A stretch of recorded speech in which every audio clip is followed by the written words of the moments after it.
can listen now on Spotify.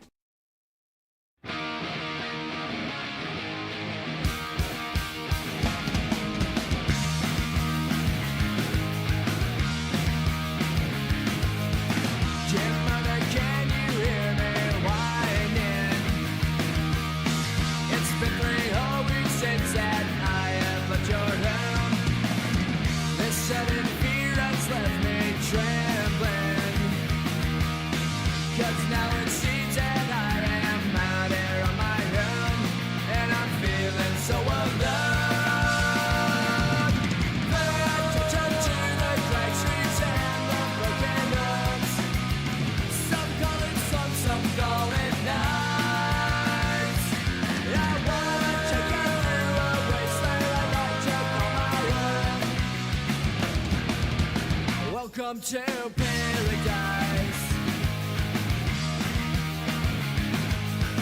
A gunshot rings out at the station. Another urchin snaps and left dead on his own. It makes me wonder why I'm still here. But some strange reason it's now feeling like my home, and I'm never gonna go.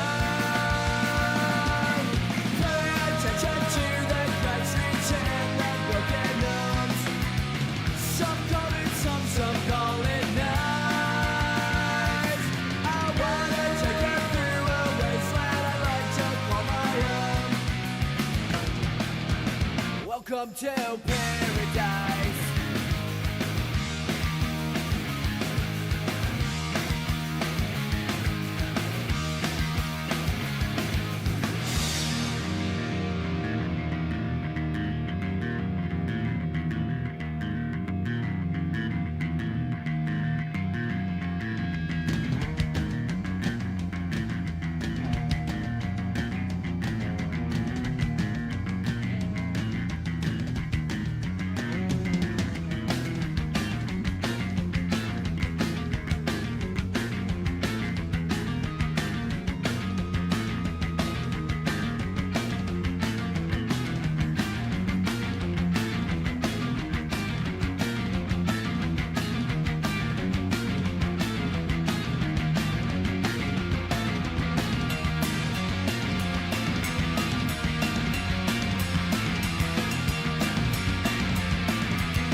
Welcome to paradise.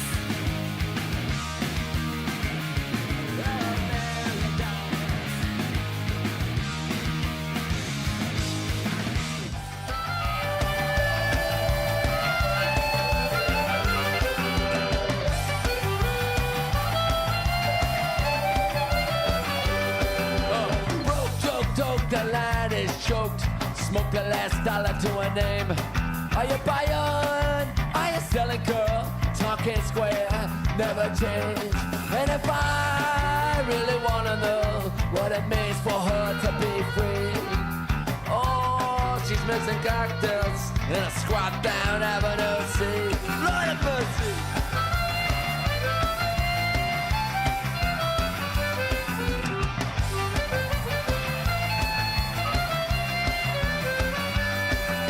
The best city clean on the most listings, and oh, to give her a fight.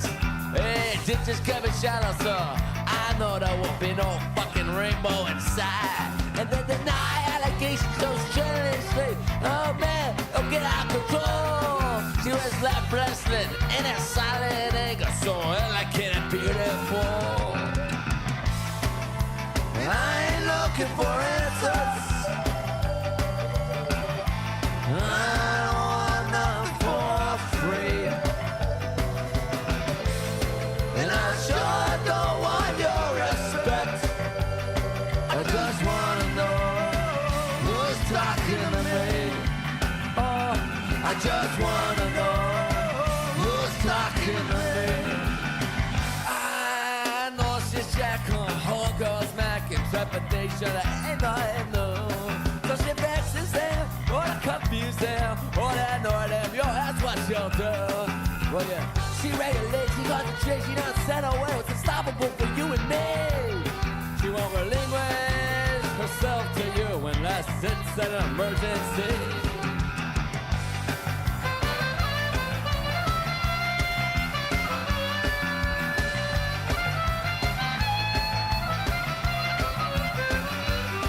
She can cry, she can hide in the Lower East Side, dissolute in the fast lane, cause before the infamous wicked circus of the fools. And if I really wanna know how the pernicious stay on top, oh, they don't break, no, they don't fake, they need no wake, they don't stop. And I ain't looking for answers. For free. And I sure don't want your respect. I just wanna know who's talking to me. Yeah, I just wanna know who's talking to me. Oh, I just wanna know who's in front of me. Yeah, I just wanna know who's talking to me.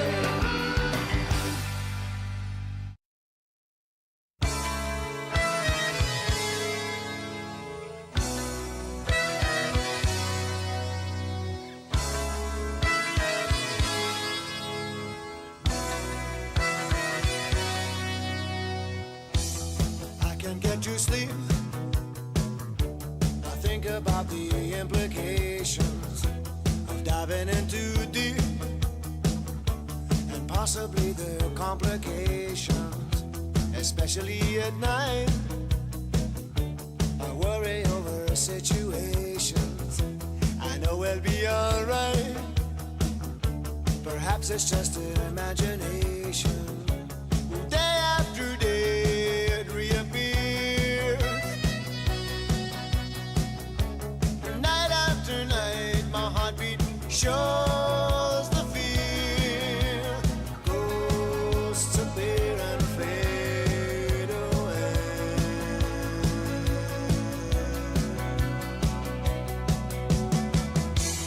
Alone between the sheets only brings exasperation. It's time to walk the streets, smell the desperation. At least there's pretty lights, and though there's little variation, it nullifies the night from overkill. Day after day it reappears. Night after night my heartbeat shows the fear. Ghosts appear and fade away. Come back another day.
RITER Radio is a BKR Media production.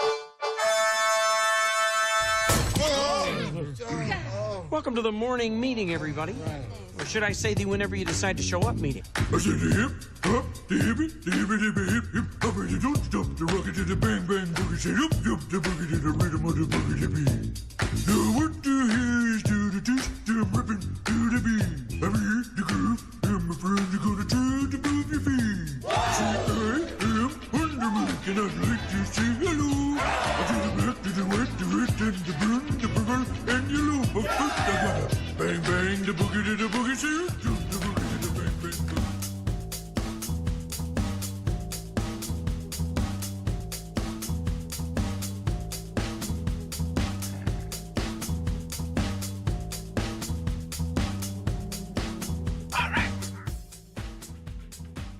Hey. Hello, it's RITER Radio. What's up? Episode 224. It's a lot of episodes, isn't it? Isn't it a lot of talking for one dude to do? 124 of them directly from my house. Down here in the RITER cave, if you will. Sorry, the show didn't start until 10:20. I don't always start right at 10. In fact, I rarely start right at 10. In fact, I never start right at 10. I lead in with some music, and right when I was ready to start, I realized that neither the YouTube stream nor the Mixler stream was working, so then I had to redo some things. This is what happens when I upgrade. When I spend a bunch of time trying to make the show look and sound better and be cooler, inevitably, I set up new things, and then they break the old things. So I'm like, yeah, this is going to be awesome. This cool new thing that I'm going to add is going to make the show, like, put it over the top.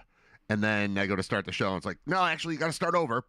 And then maybe you can get to the new thing. So we'll see if the new things work, because after spending hours and hours and hours, last night was one of those, what have you been doing all day? And I'm like, I'm just working on the show. I was down here the whole time. And I was up super late. And I don't care, because I made serious upgrades. We've got the chat going now, the YouTube chat. Mixler chat is dead. If you're still listening via Mixler, I'm going to keep putting the show on there live, audio version, but I am focusing on the YouTube version. And if you want to be in the chat, you're going to want to be in the YouTube chat, which is now actually on my screen. There's a lot going on. I should take a picture of this sometime and show you what I've got in front of me. So putting something in the chat doesn't mean I'll react to it immediately, but with my background in live radio where you take calls, I'm used to having people have the ability to interact, and not just by sending me a text message, because I'm too busy to look at my phone for text messages. But if stuff's just popping up on my screen, it's perfect. So we had it going for a while on the Mixler app. We had the chat kind of grooving, and then I switched to video. Then I started focusing on YouTube. So it's a work in progress. It's going to always be. I'm always going to be. I'm trying to get better at this every day. I'm trying to make it more entertaining and efficient and better looking and sounding and entertaining and all that stuff. So there, we're going through changes. We're always going to be going through changes. But that's the latest one, is if you would like to participate in the show. And I do still have that phone number, 288-5246, 716-288-5246. But I intend to be a place. Look, when I worked at GR, I hated the whiner line. But the whiner line was essentially, you're watching the Bills game, you're like, I want to talk to the radio station right now, but they're not taking calls. Here it is. Here's my voicemail. I kind of have it set up like that. I don't want it, I'm not going to call it whiner, because I want you to say positive things too, or just interesting things, or funny things, or just questions for the show, anything you want. Ideally, we would do like a voicemail bag type of segment once I've got 10 of those built up in there, but I stopped promoting it. If you've been with me for 224 episodes, you know that we go in one direction for a while, and maybe it sticks, and maybe it doesn't, and we try this. And that's one of those things that just hasn't really become a part of the show, is the phone line. But I do want it to be, and I also want people to be able to call at some point.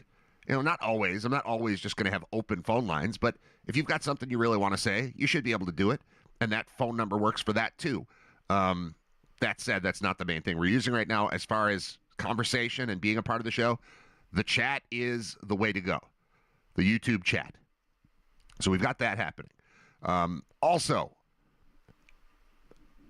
Bob Gaughan's going to join me, so we'll get into sportsy things at 11, and that's good because, like, the Sharon Moore situation in Michigan is fascinating. He was fired with cause, head coach of the Michigan Wolverines, fired with cause yesterday, and shortly thereafter was arrested on suspicion of assault. And my first take on it, hearing that it had happened, we'll talk about this a lot more with Bob, I'm sure. Like, he got fired because he sucks. I don't believe that. He hasn't had much time to prove himself post Harbaugh leaving. It was a surprise that he got fired. When I first saw he was fired, I was like, oh, were they that bad this year? I mean, they didn't have a great season, but it wasn't fire your head coach bad yet. But I was just thinking, oh, all right, they fired him. Didn't think that much of it. Then I saw he was arrested for assault. Then I pictured him getting fired, being really mad, going out drinking in Ann Arbor somewhere. Or he made it probably in Ann Arbor. Like walking out of the stadium to the bar across the street, drinking heavily, then being told he sucks, and then punching somebody. That's what I pictured. But upon further review, I think the timeline seems to indicate that the assault would have happened first, followed by the firing, followed by the arrest, which is nice coordination between a police department and a university to allow the school to do its thing first. And like, okay, now he's not us. Now you get him. Now I don't have to write a press release about why our head coach just got arrested. I haven't dug super far into it because, A, I'm going to have Bob Gaughan on. He's going to have a better take on it than I am anyway. 2, I was so caught up in something else last night, and that is AI. I got very caught up in artificial intelligence last night, and it took over my evening and early morning hours. I was up for a while because I think I found a way to use this thing. So I don't want AI to take over the world, but I do recognize that it's very helpful in certain situations. I had not yet found how it could help me until yesterday. I think I figured it out. I think I figured out the formula. The formula for AI to help me is to tell it what here's where I started. I had AI listen to a bunch of, not even listen to, but read transcripts. So every show, when I record it, goes into Spotify, it comes out with a transcript. That's AI generated, obviously, but it's listening to what is said and then translating that into writing. I took that writing from 3 different episodes. I just grabbed like 15 and 20-minute chunks randomly. Didn't really even pay attention to what it was. Pasted them into AI and said, tell me, like, how what would you say about this show? And it had fascinating insights. I thought they were awesome. Some good, some bad, but like all of it's like, yeah, I think AI gets what I'm going for. I don't know that everybody listening. Actually, you know what? I think the people listening know what I'm up to. We just haven't found a way to promote it outside of the group to make the group massive. There's like a little tiny a cult following, makes it sound like I'm David Koresh, and that's not what I'm going for. But cult just means small. Like, I would much rather be talking to 1 million people exactly like the 20 or 30 people that are listening consistently, like when the show is live. I'd rather have the bigger crowd, but I also would rather have an appreciative crowd. I know I'm not for everyone. I don't try to be for everyone. I do a show that I think I would like, and then I hope other people would like it too. And that's kind of how I go through life. I'm not. I've been accused of being a people pleaser. I only please the people who agree, not even agree with me, but have the same sort of take on life as me, I think. So that's not what I'm doing. But I wanted to get some insight from AI. So once I took the transcripts, put them into AI, and they were shockingly good. The analysis of like what the show is. Then I said, how about this? How about AI write a review of RITER Radio as if you're a critic? And it did. And it was great. And then I said, all right, now write one as if you hate me. Give me the most caustic review you ever could write about AI, and it did it, and it was great, and it was not untrue. Like, it was insulting me, but I was like, yeah, you got some points there. Super negative AI critic. You've got some good points. There are some things I could learn from you. Then I put another episode in. I said, all right, have both of those critics write another critique after. This is just me hanging out with aliens, basically. Hey, what do you think of this show? Computer, give me one good, one bad. And then I had them listen to another episode and give me their new opinion based off of what had already been written, what they had already listened to, read, and then adding the new one in. And they each gave me a new review there. Then I did a new a new one where I said, all right, now give me a third critic. This critic has read all of the reviews by the other critics, but has never heard Writer Radio before, and is now going to listen to this episode and then write another review referencing the 4 reviews that already happened and the latest episode, which is yesterday's episode, which is 223. And it did that, and it was awesome. And then I started thinking, what else can I do with this? Because this thing, writing reviews for me, is fun for me, but what does that do for you guys? And the answer is not much. Well, it does something, because I've got them here, and I want to share some of it with you. Again, I lost in getting a bunch of new stuff ready. I lost a bunch of my old stuff, so my AI window has closed. So I have to find that right now. But you can handle it. You can wait a second. It's not going to kill you. It's here somewhere. But if I just open a new one, I should be able to find the old conversation. Yeah, there we go. What is this? Try a new personality. I don't want to try it now. Just stick with what you got. You're good. Stay there. Okay. This is something. I heard somewhere that if AI listens to enough of you or, reads enough of the transcript, that it can learn your tone. Like, I'm going to say voice. Voice is the word that it uses and that I use, but it doesn't mean voice like throat sound noise thing that comes out of mouth. It means your tone, your presentation, your overall place in the world, the way your approach, you get it. I don't have to keep making up things. So that's the first thing I did, was kind of ask it about that. I wanted to see if it could replicate my tone so that, like, it understands what I'm trying to do. It's like, oh, is this so that we can write like sponsor reads that sound authentic to you, but you don't actually have to come up with all the words? Like, yeah, kind of. So I'm just going to read you what AI had to say, and then I'm going to show you the result of further diving into AI. And honestly, this is likely. The Bills are playing the Patriots on Sunday. I know that. I'll talk about that with Bob, I'm sure. We'll get to it tomorrow, I'm sure. This stuff is so, to me, so interesting. Because it actually worked. And I want you to hear the results, and I want you to see the results of this thing that I pulled off that I think it might be the best 4 minutes. Like, we've done 224 episodes. I have a 4-minute video that I'm going to show you. And you'll hear it too if you're just listening. But I'm going to show you the best, as of right now, the best use of AI that I've ever been able to make happen. So we're going to do that. As I mentioned a couple days ago, I had a sore throat. The symptoms are progressing. Throat is good now. Now I'm stuffy. So I'm going to do this. I'm going to turn off the mic just to sniff or snort. You can watch it, but I don't want you to hear it.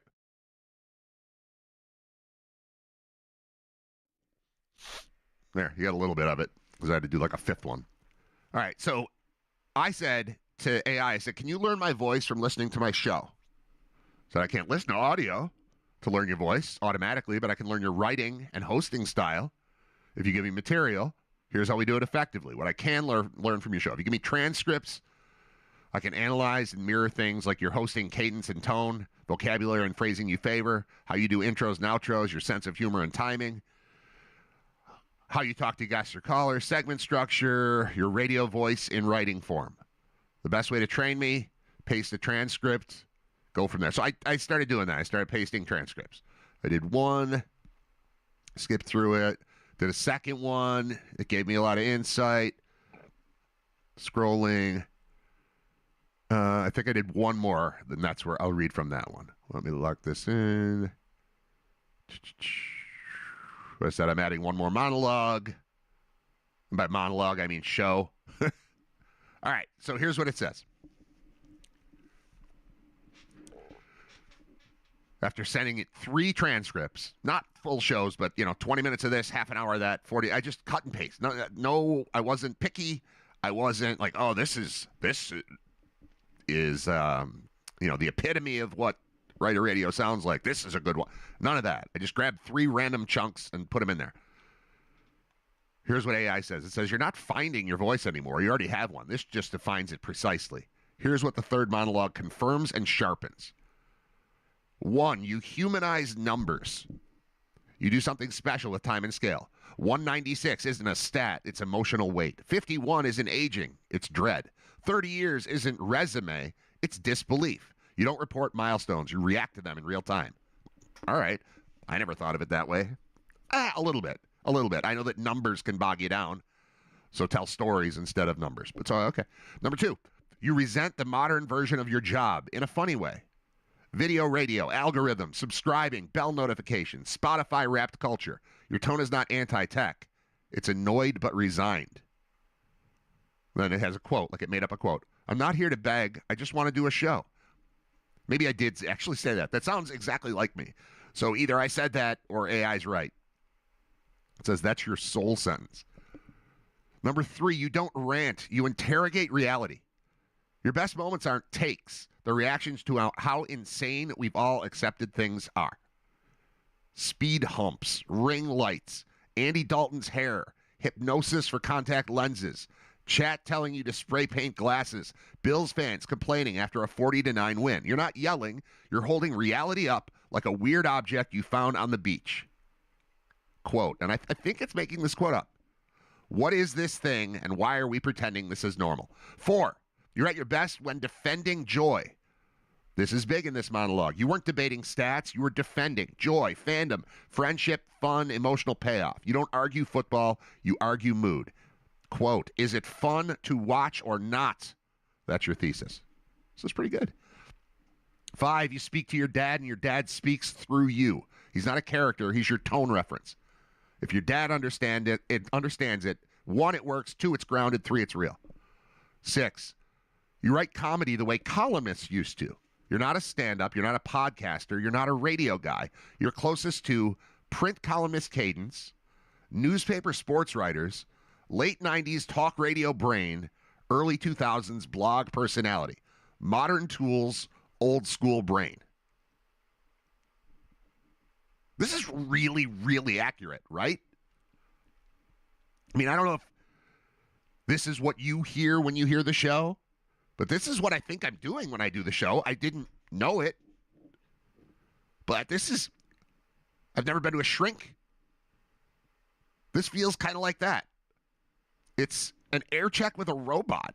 Air check is a thing you do in radio where once a month or once every 6 months even, you go and you sit down with the program director. They just pull a tape out and like, here's 10 minutes of your show. Let's talk about it. And they break it down. This just took all of that and compressed it. It's like the Chris Moneymaker playing online poker of radio consultancy / programming advice. It then goes on to say, your Writer Radio Voice Manifesto now official. Here's your style in rules. All right. It says you are. There's a list of you are. Then there's a list of you always and a list of you never. Ready? You are observational, personal, annoyed but amused, skeptical but hopeful, blunt without being cruel, nostalgic without being sad. I think all of those are accurate.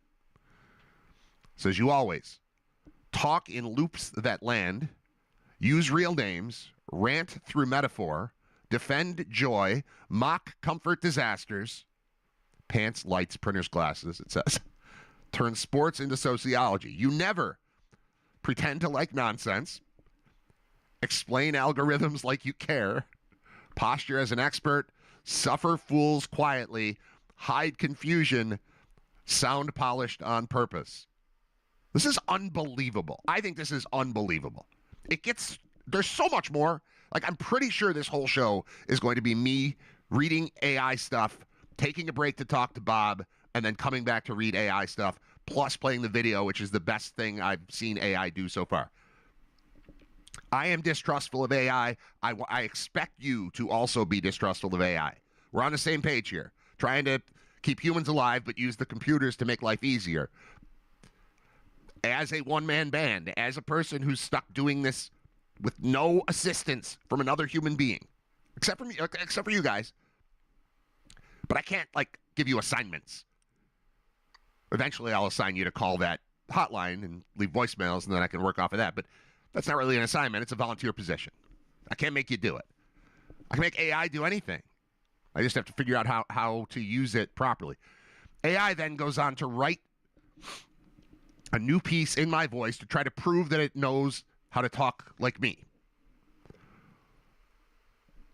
Here's what it says. This is AI writing. This is me reading AI writing after listening to the AI transcripts of me talking previously. Pretty heady stuff, right? It's pretty crazy.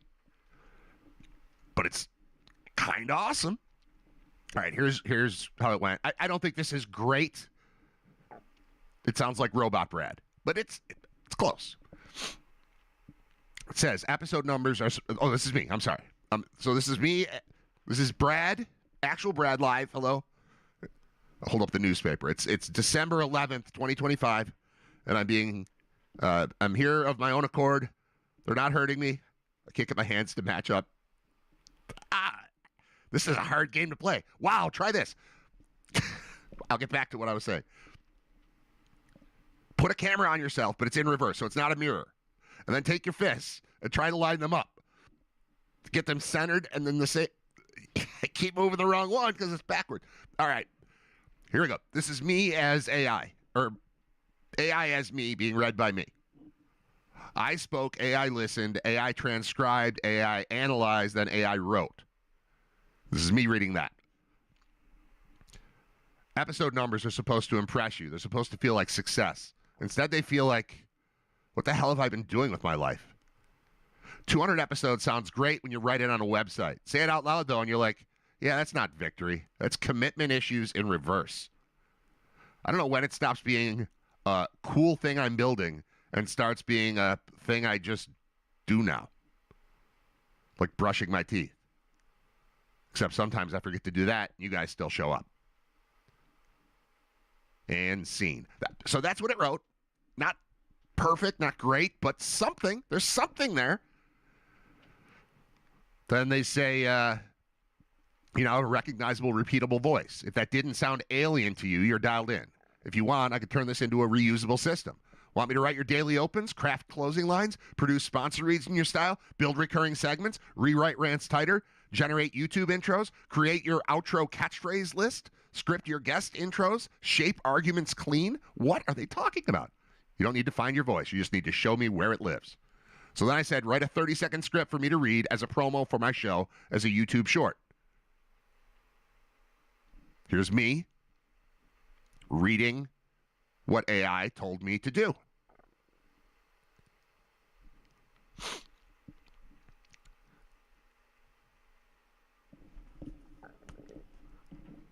I do a daily radio show, which sounds cooler than it is. It's mostly me talking about sports and then immediately not talking about sports.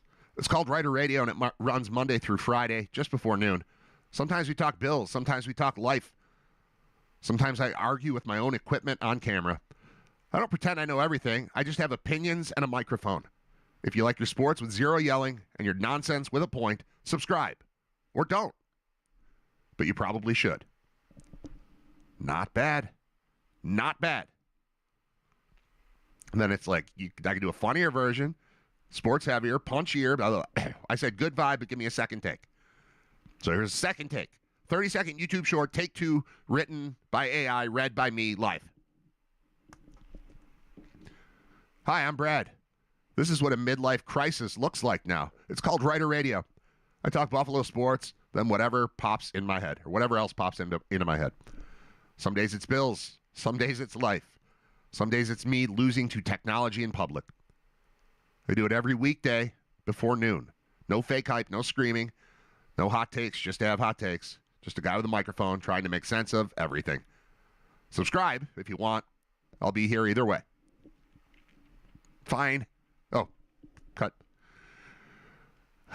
Then I said, add in streaming live at 10 a.m. Eastern and available later that day in podcast form. That one's basically the same thing. I won't do that.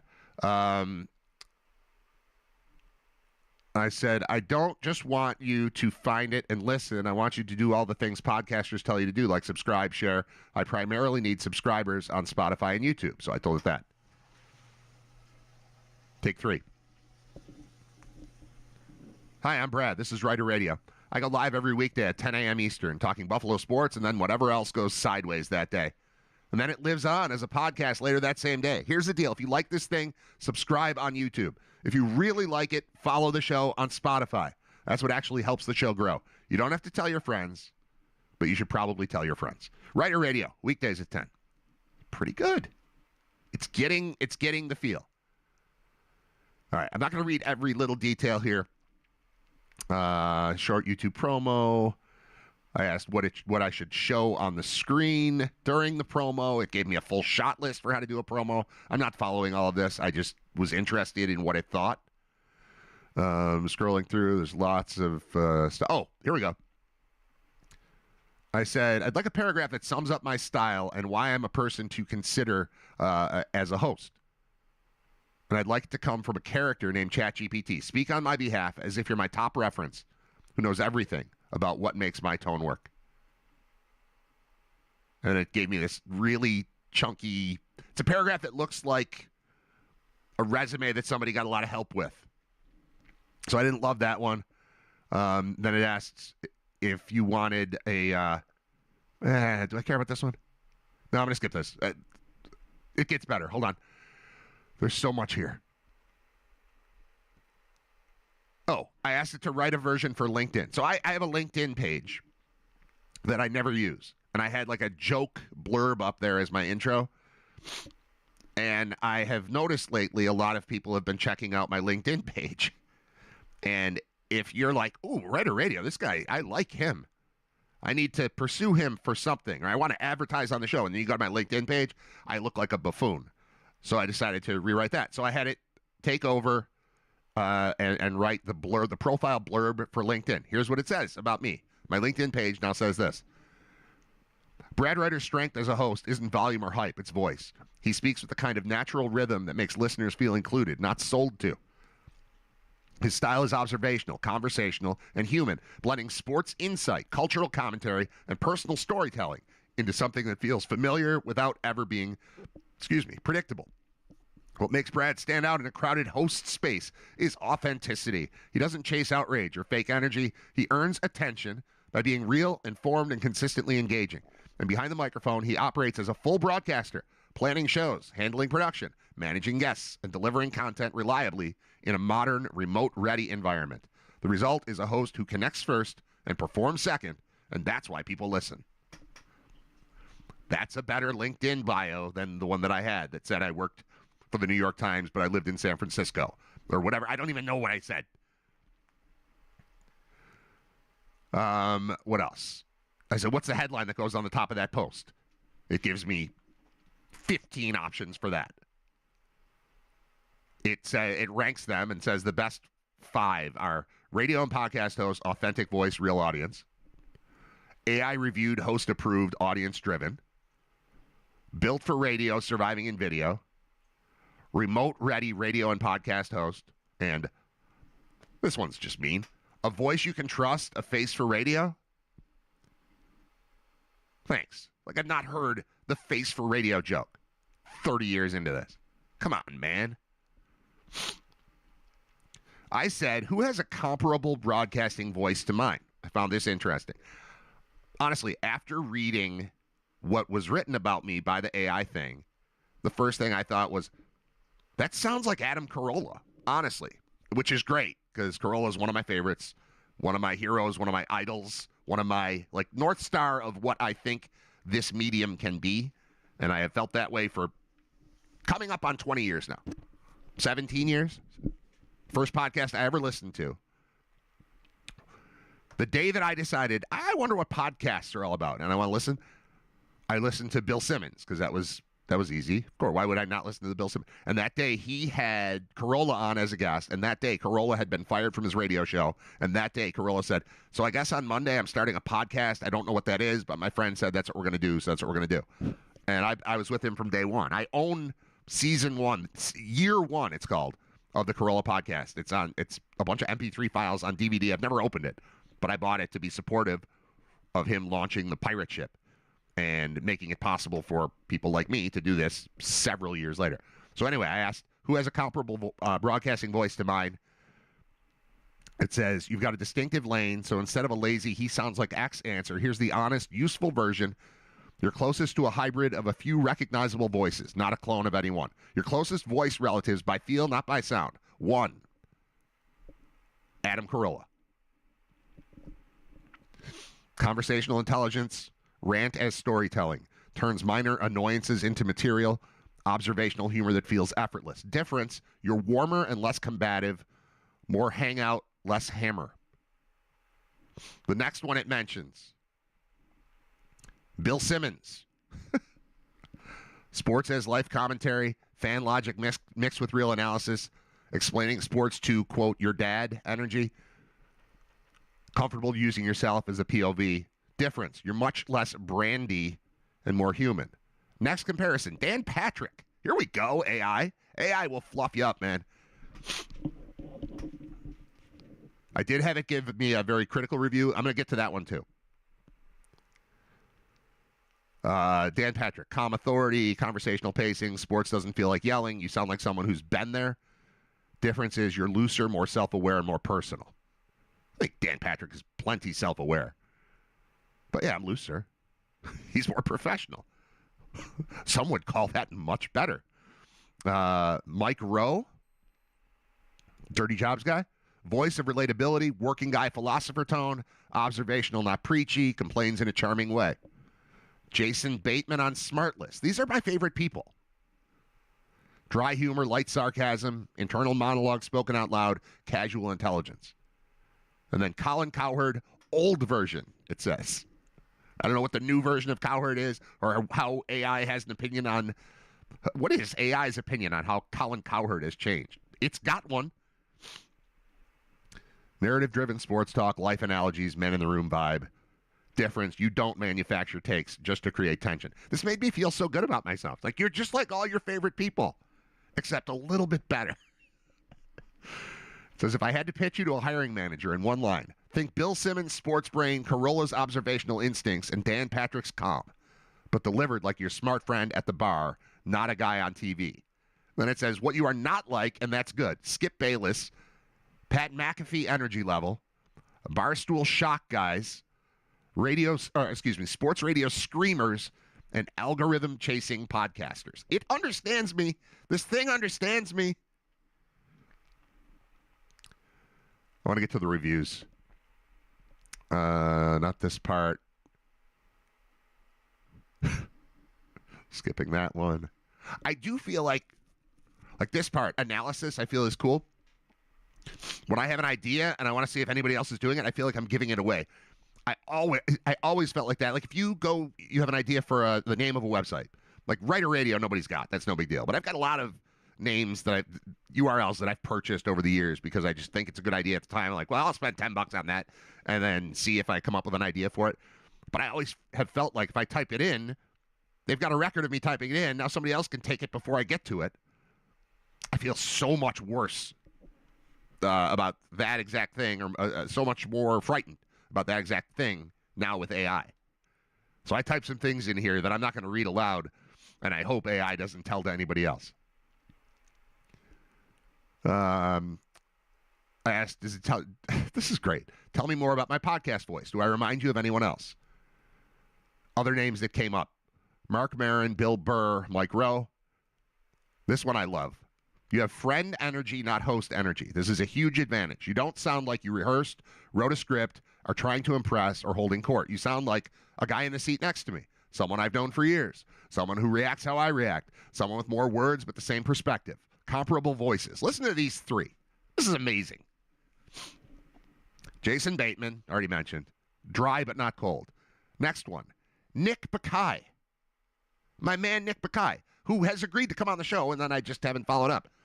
But Nick Bakay, Buffalo native, massive Hollywood success story, and probably the most powerful person in my phone. And I texted him, he's like, yeah, come on. So he's awesome. And Tony Kornheiser, who, going back to his radio days, and he might still do radio for all I know, but like way before, pardon the interruption, the Tony Kornheiser show was just the best. Like, I still think of the fact that he used to have Kirk Herbstreit on all the time, and he just referred to him as Herbie Kirkstreet, and that's still funny to me. And that's 30 years ago. All right. Like, all of this is interesting. This is how I ended up staying up so late, because it's just so good. All right, so I asked it to write a review. Where is it? Pretend you're a critic who has listened to all the shows from the transcripts. Write a scathing review of why the show will never be a hit. All right? I've already been elevated. My ego is through the roof because everything AI is telling me is like, you're unbelievable. You're like all your favorite people, but better than them. Like, if you took all of them and combined them and got all their strengths and got rid of all of their weaknesses, that's you, Brad. You're unbelievable. That's how so I was like, you know what? Take myself down a notch. Kick my ass. AI, write a scathing review. And here we go. I am going to read a scathing review of myself right now. No, I'm not.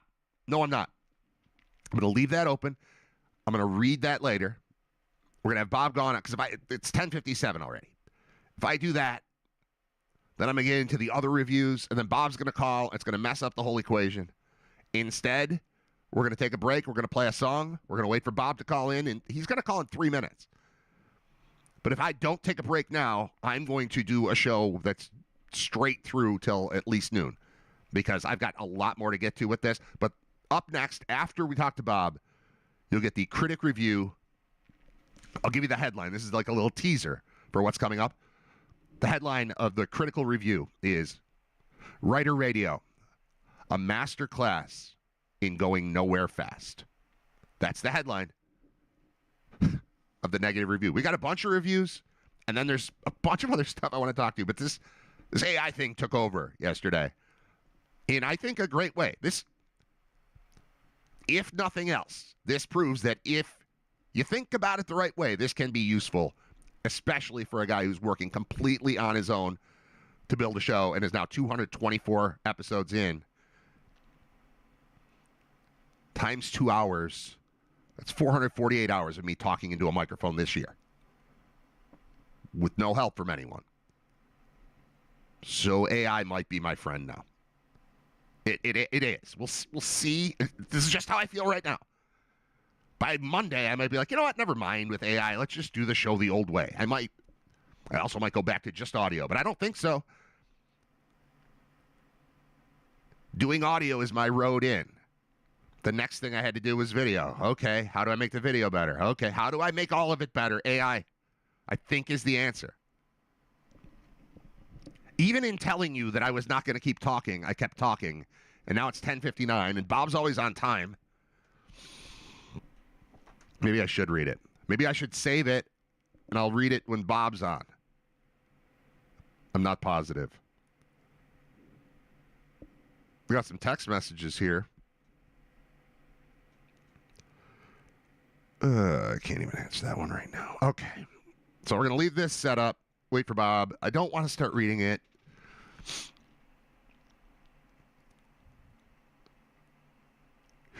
Here's the intro to it. I know the second I'm going to get 6 words into the article, which is 7 paragraphs long. I'm going to get 6 words into this review, and then Bob's going to call. So I'm not doing that. This is the intro to it, though. It says, here you go, a scathing critic's review written with the bite and pettiness only a smug media critic could muster. It's harsh, dismissive, and intentionally missing the point. Exactly what you asked for. This felt a little bit like a going to a dominatrix type of situation. Because I got, 2-3 sentences into reading, and I was like, God, man, that's mean. Ow! Stop. Like, I needed a safe word. I didn't have a safe word because it was all just right there. And I could have just looked away. But I couldn't look away because it was talking about me. They say don't read the comments, but I asked for the comments, and I asked for them to be mean. And they were, and it was hurtful. Then I had to have another guy rebut that one. I had to invent another critic, have that critic rebut what the first critic said. I created the first critic. This is how society ends.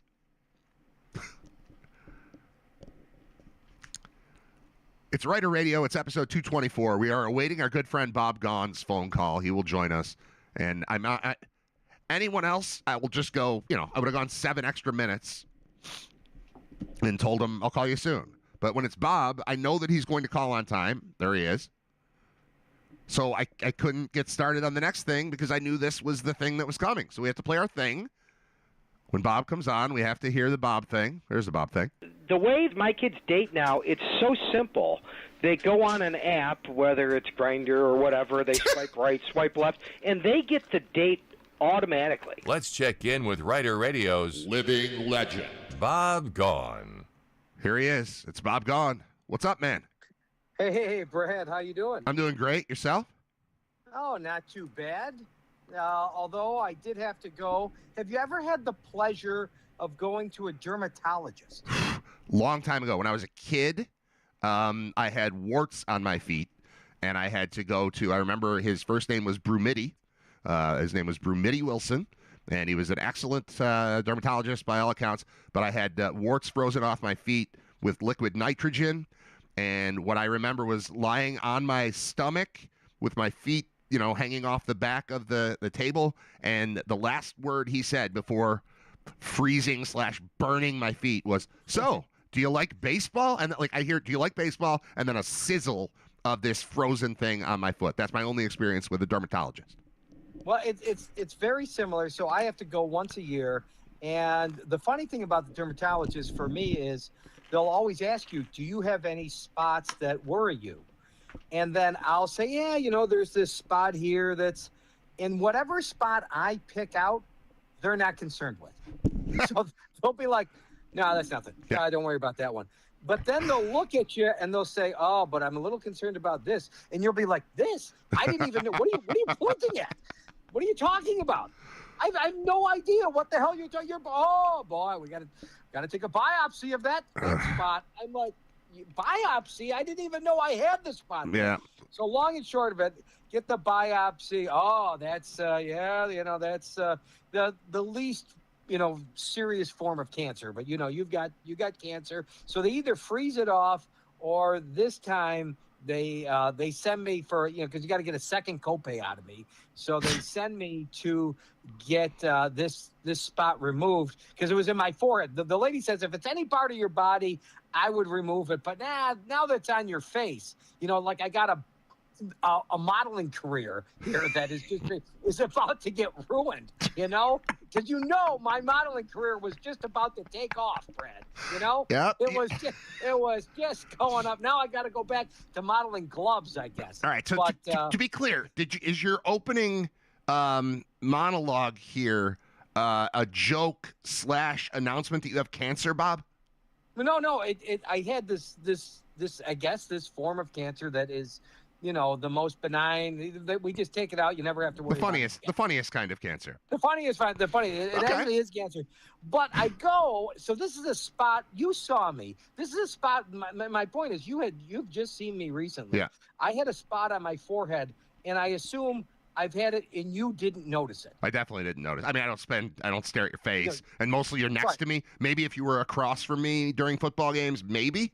But with the way we're set up, you're next to me. You walk in, I see you, I go hi, and then I never I didn't stare. But no, I didn't. It wasn't taking you over. It wasn't coming for the rest of you. No, it wasn't like this huge growth that was coming out of my forehead, and that's my point of telling you. You saw it. There was nothing there. Well, they go in there, And the guy says, "Well, no, it wasn't very." I said, was it deep?" "Oh, no, it wasn't really deep. Not at all." I got 6 stitches in my forehead. I got lucky. You look fine, and now you look stupid.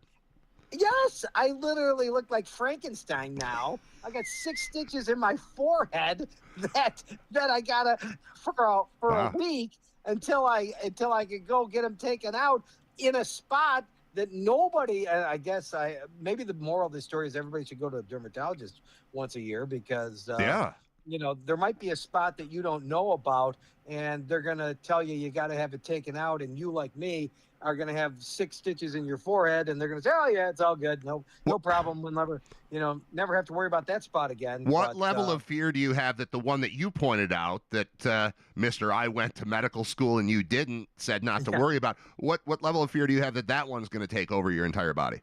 No, I guess I mean, like I said, I've been going once a year for years, and so I'm just used to that. I'm used to the spot that I'm concerned about that is brown or whatever. Yeah. That they're never worried about the spots I'm worried. I literally, but they always have to. This is the first time they've actually had to do like some surgery. Most of the time, it's what you're talking, your experience. They got to freeze up. Always got to freeze it off, and it's painful. Exactly. That sucks. Is somebody gonna hold my hand? Because this is painful, Well, we're all thankful that you pulled through your journey, Bob. Yes. Sorry, so anyway, sorry about the stitches. If you see me now, I have 6 stitches in my forehead, and like I said, that's it. The blossoming model career is over. It's just done. When I was a kid, I've gotten stitches twice in my life. Once I hit my head on a door frame when I was real young, like 3 years old or something, running around and had stitches. It's on my head, and there's still a scar there. Like if I shave my head, you can see it, but it's hidden by hair. The other one is I have a split eyebrow, which is here on my left side. The reason I have a split eyebrow is I was a kid. I was hanging on like what do you call those? The rings on a jungle gym thing, and I was upside down on the rings, and I let go, and I just landed on my head, and I split open my face, and I had to get stitches. And I distinctly remember hearing them suggest to my parents, my dad in particular. There were 2 options. One is just sew it up. The other is plastic surgery because there is going to likely be a scar there for life. And my dad going, "He's a boy. Yeah, that's fine." There were no aspirations of a modeling career for me at age 8 or 9 or whatever it was when I did that either. So I get it, Bob. I'm sorry you look a little bit worse, but you didn't look great to begin with. Yeah, there you go. So it's all good. Thanks for the words of support. I appreciate it. Oh, let's go to the Bills. People talk about injuries and how they're a real problem, particularly with the defense. And I don't disagree when it comes to Ed Oliver, and hopefully he comes back for the playoffs, or Michael Hoyt. But I think it deserves note that a couple of the injuries that the Bills had actually benefited them. And what I mean by that is I don't think that the Bills were ever going to take out Terrell Bernard as their starting linebacker. And Shaq Thompson has come in, and he's better. The Bills, I think there's been a marked improvement in this defense since he took over from Bernard. And I would say the same thing about Taylor Rapp in the secondary. Oh, yeah. I don't think that they would have gone out and gotten Jordan Poyer if Rapp didn't get injured.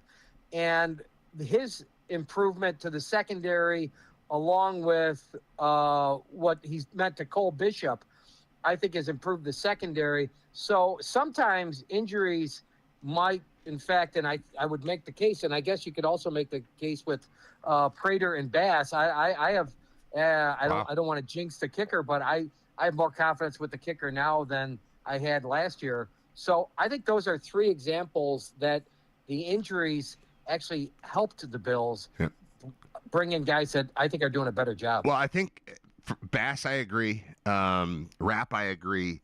The Bernard thing, I think he's just been banged up, and his previous injuries might have contributed to this whole conversation that, like, the broken-ish version of Bernard is worse than Shaq Thompson. maybe the full version of Bernard would be okay, but it took Bernard becoming fully broken, you can't play now, to get Thompson in there to go like, yeah, even if that guy's better at 100%, he hasn't been 100%, so we're better off with Thompson in there. No knock on either one of them. I think Bernard's been excellent for this team over the past several years, and he hasn't been great this year, and I've been wondering, what's going on there. And he's always, in and out of the lineup, always showing up on the injury report during the week, so, It's not just me going, I think he's hurt. Like he's been banged up, and I wonder how much that contributes. But absolutely, man, I think they're in a much better position right now than they would be without those three, or with those three still in the lineup playing the way they were. Well, and the thing I bring it up is because Bernard might be, back practicing soon. I don't want to see him back in the lineup because that he's not going to be 100%. So I want Jake Thompson the rest of the year. I don't want Bernard, even if he's back, unless he is, which I doubt he would be 100%. No, let's just I'm very happy to go with Jake Thompson the rest of the year. I think they have stopped the run better. I think they stopped the run better against Cincinnati on Sunday, and I think it is because I think against the run. Now Bernard might be better against pass, but I think against the run, Bernard Thompson's better against the run. Well, I will say the last month or so, I've stopped thinking about the Bills as being super vulnerable to ground game. And that was like first and foremost in my mind going into every game for the first half of the season anyway, where it's like, all right, well, you start off facing Derrick Henry and Lamar Jackson in game one, but it went and went and went and got worse and worse. And, Oliver going out and just all the injuries adding up. But it was a massive concern for me a month or so ago, and I haven't spent a lot of time thinking about it lately. And the common denominator between those, it's the linebacker position. I mean, that has changed. Is it for sure just that? I don't know, but I know that I've stopped thinking about it all the time since Thompson's been in there, so that's probably a positive. And I want to give Sean McDermott a compliment, but I'm going to also an insult at the same time. The compliment is I think he makes great adjustments at halftime. So my issue is I think our initial game plan really sucks sometimes. And I say that about there's three games that the Cincinnati game. I mean, at halftime, I thought there's no way they're stopping Joe Burrow. I mean, it's not going to happen. And if you would say, well, it's just Joe Burrow. But I felt that against Davis Mills at halftime of the Houston game. I felt that at halftime of the Atlanta game when Michael Penix was the quarterback. So it wasn't just Joe Burrow. There have been times this year, and I think too often, where the team just gets, obliterated in the first half, and then they make great halftime adjustments. And then the second half, in the Houston game and the Atlanta game, they did very little. They did better in the second half against Cincinnati. Didn't stop them totally, but did better. But do you have the same question? Why is you spend all week, and too often, why is the initial game plan awful?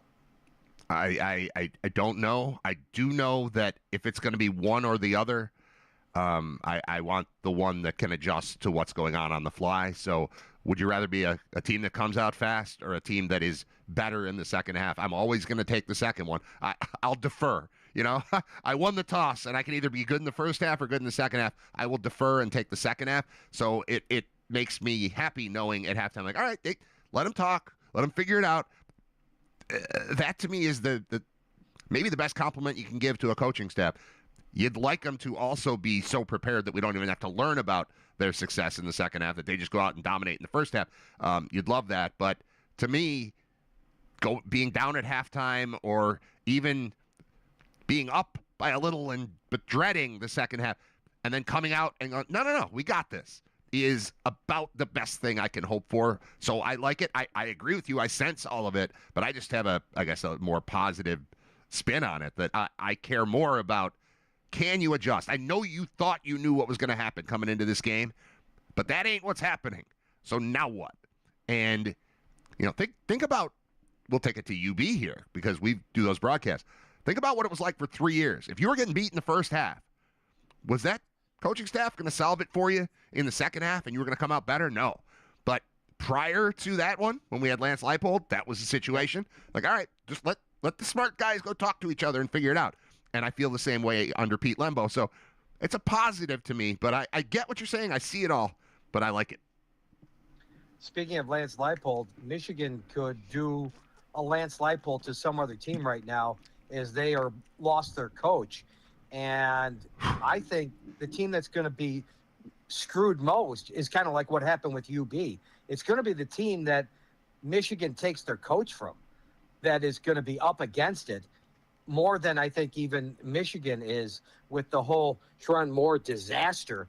Did that turn? My father had an expression when it comes to like cheating on your spouse. The screwing you get isn't worth the screwing that you get. And is that an example of Sherrod Moore? He just threw away a multi-million-dollar a year job. Boy, I hope that was the best sex you ever had in your life, because was it real? I'd have to ask him today as he's sitting in jail. Was it really worth it? Are you kidding me?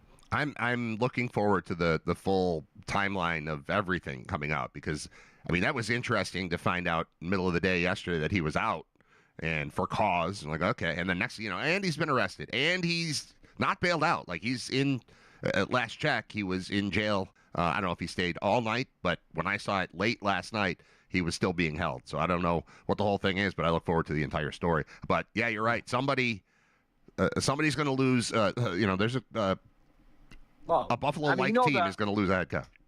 I mean, the Cliff Notes version of the story, which has not been, I guess, refuted in any way, was he had sex with this girl, paid for an abortion, and then the story comes out. They have a meeting yesterday, a coaches meeting, which he's not a part of, and he finds out about it, and he goes to her house, like kicks the door in and threatens her. Yeah. And that's the kind of the story that I think is going around the internet, which makes a lot of sense why he would be arrested, because you don't get arrested just because you had an affair.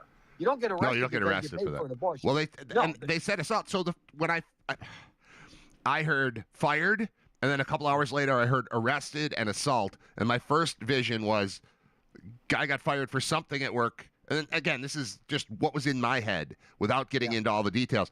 Got fired, is mad, went to the bar. Somebody made fun of him for losing the job, and he cracked a bottle over his head. Like, that's what I was picturing in my version of the story. And I was like, wait a minute. Maybe he got fired. Maybe the assault already happened, and he got fired for the assault. But, yeah, okay, it's all fitting together. Wow, that's a big deal. That's a bad. But if I was Clark, if I'm so what's going to happen right now, by the way, is if I'm Vanderbilt, I am all over Clark Lee, making sure he doesn't move. If I'm Texas A&M, I'm all over Mike Elko, making sure he doesn't go. I mean, because obviously Michigan's a high-profile job. If I'm Dillingham in Arizona State, I'm making sure that he doesn't go, because that's who they're probably going to get. And if they do, then whatever school, A&M, Texas A&M, Arizona State, Vanderbilt, they're going to be in a really tough spot, just as UB was when, the dominoes fall and Lance Leipold goes because of, something stupid that, some other coach did, Might I suggest the closest neighbor to Ann Arbor, right over there at Ypsilanti? How about that? How about I don't think Clark Lee's going anywhere. I think that they I believe in his alumni situation, the alma mater, like anything I've seen with him, I think he is into turning Vandy into a legit football program, not just for, a year or two, but long term. He's young. I think he thinks Vandy can just as easily be Alabama as Alabama can be Alabama, and he's got an eye on that. So I think he's safe. Everyone else is up for grabs, though. But Chris Creighton, could I recommend Chris Creighton, please, to Ward Manuel? No, but you make a good point, and that goes into the next thing is everything that happened with Notre Dame. I really don't think that the Notre Dame alumni realize that the whole thing has changed. And don't you think, like, the Notre Dame alumni still think, hey, they thought that 20 years ago. 20 years ago, they were wrong. Right. But we're Notre Dame from the 60s, 70s, 80s, 90s. No, it doesn't work that way. Now this is the one point where they are different, and this is why they've got the problem that they've got, is because they're greedy. Because NBC still thinks that they're Notre Dame, and they have a TV contract that just pays them. And the reason they won't join a conference is because they're greedy and they don't want to split that money with anybody else. And they're the only school that has that contract. So this is why it's all going down. So Notre Dame doesn't want to tell you that. The reason this is all happening is because they don't want to join a conference because they're greedy, because they want to take all the money that NBC gives them and not divide it amongst all the other teams in a conference. So as a result, you got to play a schedule, which now the reports are out. Now a lot of other conferences, now that these conferences have exploded, are going to 9 games per conference. It's going to be tougher and tougher for Notre Dame as an independent to get really good games. They got two really good games this year. What happened? Sorry, you lost both of them. You lost to Miami and you lost to Texas A&M. I have no sympathy for Notre Dame. Zero, zilch, nada sympathy. The team that got screwed was actually BYU. BYU lost 2 games. They lost both of them to Texas Tech, who's the number 4 team in the playoff. If you want to talk about somebody that got screwed and had a strength of schedule which was much better than Notre Dame's, it was BYU. It was not Notre Dame, and Notre Dame's crying, more than BYU is. I'm set. Once Notre Dame opts out of a bowl game, it gives everyone else in the country permission to do so. How much? Yeah.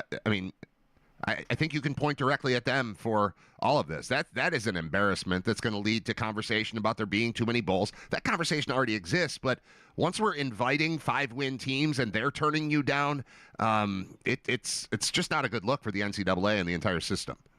Well, that's the problem. And what's going to happen? See, this is what you're absolutely right. So it's so funny how 2 people can look at the same set of circumstances and come with total different conclusions. A lot of people looked at what happened this year with the playoff and said, we need to expand it to 16. I looked at it and said, you need to reduce it to 8. You need to go less, not more. Because Notre Dame didn't get it. I didn't think they deserved to get in. Oklahoma, you could throw them away. I could care less. You could have easily reduced it from 12 to 8, and I would be happy. And what it might do is make a bowl game still somewhat special. That's what you have to do. Otherwise, what's going to happen is the whole bowl game, everything's going to just disintegrate, because it's going to be, if you didn't make the playoff, then you quit football and you stop going to bowl games. And I don't think that's because I think it's still special for like the UBs in the world. Yep. And what I don't want is the whole bowl game to disintegrate. And I fear that that's what is about to happen. It's got that feel. It certainly does. And more so, I mean, there have been sort of hints of it, but this is the worst it's felt for the entire bowl system in recent memory. So, yeah, I'm with you. Bob, before we let you go, it is time for your lock. You have not given us a stone cold lock of the week yet, and I eagerly anticipate it. So does the world. All right. Well, I'm going to go the same philosophy as last week, which did us well. I took Pittsburgh, who got embarrassed by the Bills. And I thought that when a team gets embarrassed, they show up with a better effort. They were a 6-point underdog, and they won outright against Baltimore. I'm going to go the opposite with it. I'm going to stay in the Keystone State and go with Philadelphia. Philadelphia actually didn't play that bad of a game on Monday night against the Chargers. They first downed them, and they outgained them. They just turned the ball over. Hurts turned the ball over 4 times, 4 interceptions. Going into that game, though, Hurts had 19 touchdowns and 2 interceptions. So what was the outlier? To me, that was Monday night was the outlier. He bounces back. He's getting criticized. The whole team, Philadelphia, the whole team is just getting annihilated this week. They're going to show up. They are showing up Sunday. And unfortunately, they got a bad Raiders team going in. The spread went from like 13.5 to 11. I think you're getting a bargain at 11. Take Philly at 11. I think they annihilate the Raiders. Same philosophy. Embarrassing performance. They bounce back with a much better performance on Sunday. I can tell this is Bob and not John Fuller, because John Fuller is just bitter about what happened this week, and there's no way he's going to see the sunny side of what this could be for the Eagles, who are still a very good team, but had a rough outing where they still came very close to winning. So I get it, Bob. I like it. Good job. Good call. Thanks, as always, for joining us for your weekly appearance, and we'll talk to you next week. Sounds great, Brad. All right. There is Bob Gone. He's our grinder. The way my kids date now, it's so simple. They go on an app, whether it's Grindr or whatever, they swipe right, swipe left, and they get the date automatically. They do. They get the date automatically. We'll be right back. It's RITER Radio. Oh, yeah, and up next, before the music starts playing again, the scathing review written by AI of RITER Radio. We led all the way up to it, and I had to pause. But here it says, here you go, a scathing critics review written by with the bite and pettiness only a smug media critic could muster. It's harsh, dismissive, and intentionally missing the point. Exactly what you asked for. That's next, as we continue with RITER Radio in just a moment. At AT&T, making a good call this holiday season is actually pretty easy. Even for those who aren't too good at getting their families not-so-subtle hints. Because everyone can get AT&T's best deal on the all-new iPhone 17 Pro featuring the Ultimate Pro camera system. Learn how new and existing customers can get the new iPhone 17 Pro and us with eligible iPhone trade-in. Any condition. Most expensive plan not required. AT&T. Connecting changes everything. Requires trading of iPhone 14 Pro Max or higher. Excludes iPhone 16e. Terms and restrictions apply. Subject to change. Visit att.com/iPhone for details. Serving your loved ones their holiday favorites? That's smooth. Add in a touch of Philadelphia cream cheese? That's creamy.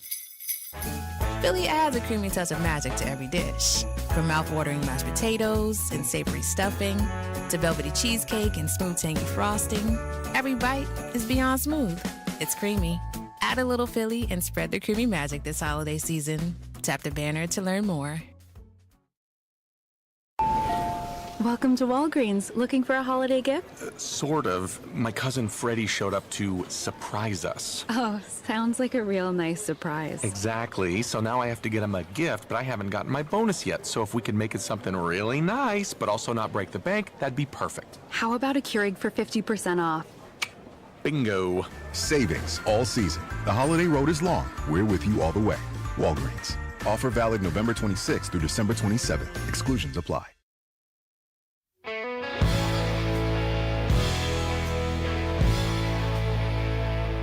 From the sky we look so organized and brave. Walls that make up barricades and graves. Daddy's little empire built by hands and built by slaves. From the sky we look so organized and brave. In the heat I saw you rising from the dirt, drunken tears and tugging at your skirt. If only you could tell me then what part of you got hurt. In the heat I saw you rising from the dirt. Take my hand, baby, we're overland. I know flying over water makes you cry. Where's that liquor card? Maybe we shouldn't start. But I can't for the life of me say why.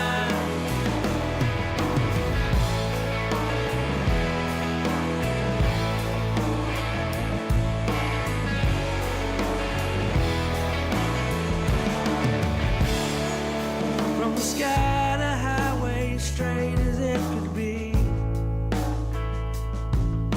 A string pulled tight from home to Tennessee. Still somehow those ditches took the better part of me. From the sky to highway, straight as it could be.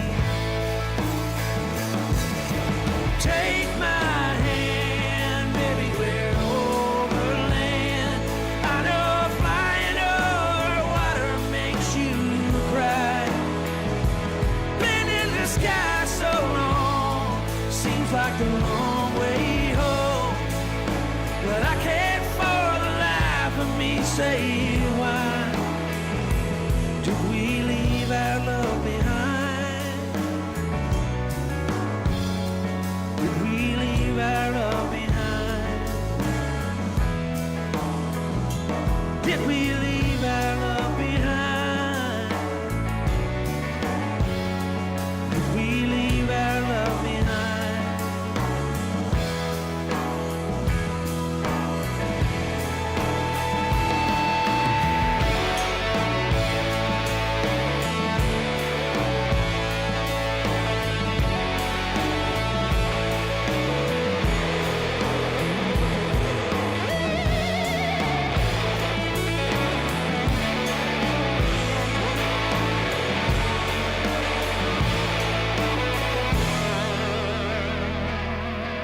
Take my hand, baby, we're overland. I know flying over water makes you cry. Been in the sky so long, seems like a long way home. But I can't for the life of me say why. Did we leave our love behind? Did we leave our love behind?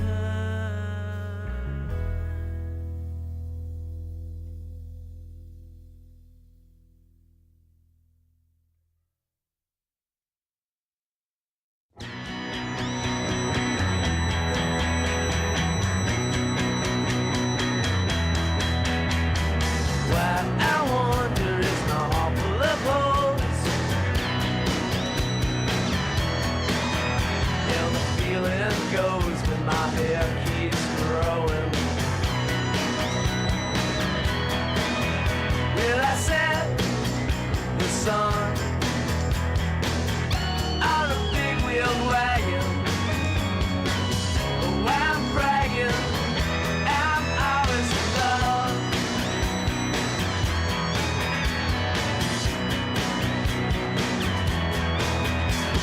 When I let go of your throat, sweet throttle, and I clean the lash of your black belt model. Will I catch the moon like a bird in a cage? With you I swoon, I'm always in love.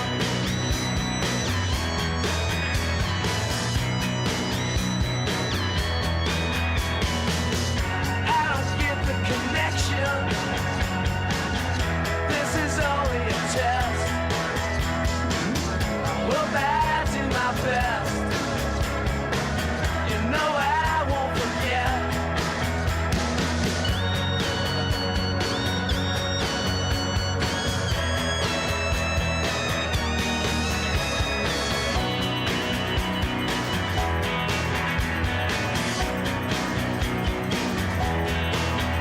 When I hold the cold in my jet-lag palm, and I soak so long, I'll forget my mother. Will I set the sun on a big wheel wagon? Oh, I'm bragging, I'm always in love. It's a drag I snag. Oh, I'm always in love. Oh, I'm worried, I'm always in love.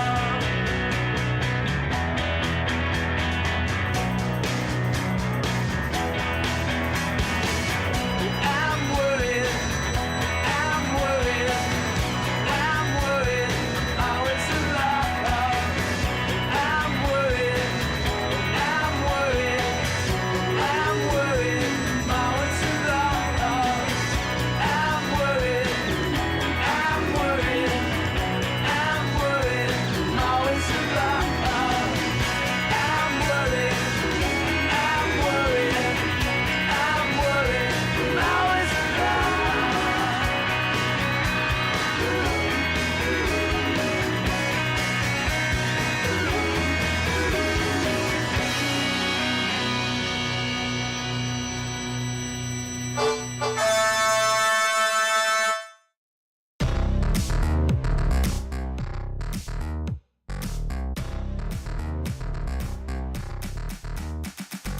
This is RITER Radio. Here's Brad. I never think to use those. Turn up the microphone. I never think to use those. I got the big voice guy sitting there. But now that Spotify's handling the music, now I can use the other stuff a little bit more. We busted out some truth detector stuff the other day. We're getting there, man. 224 episodes in. I'm starting to learn how to do it. Got the chat going. It's pretty active chat today. All on YouTube and now on my screen too. This is actually working pretty well. I think moving forward, this one's going to stick.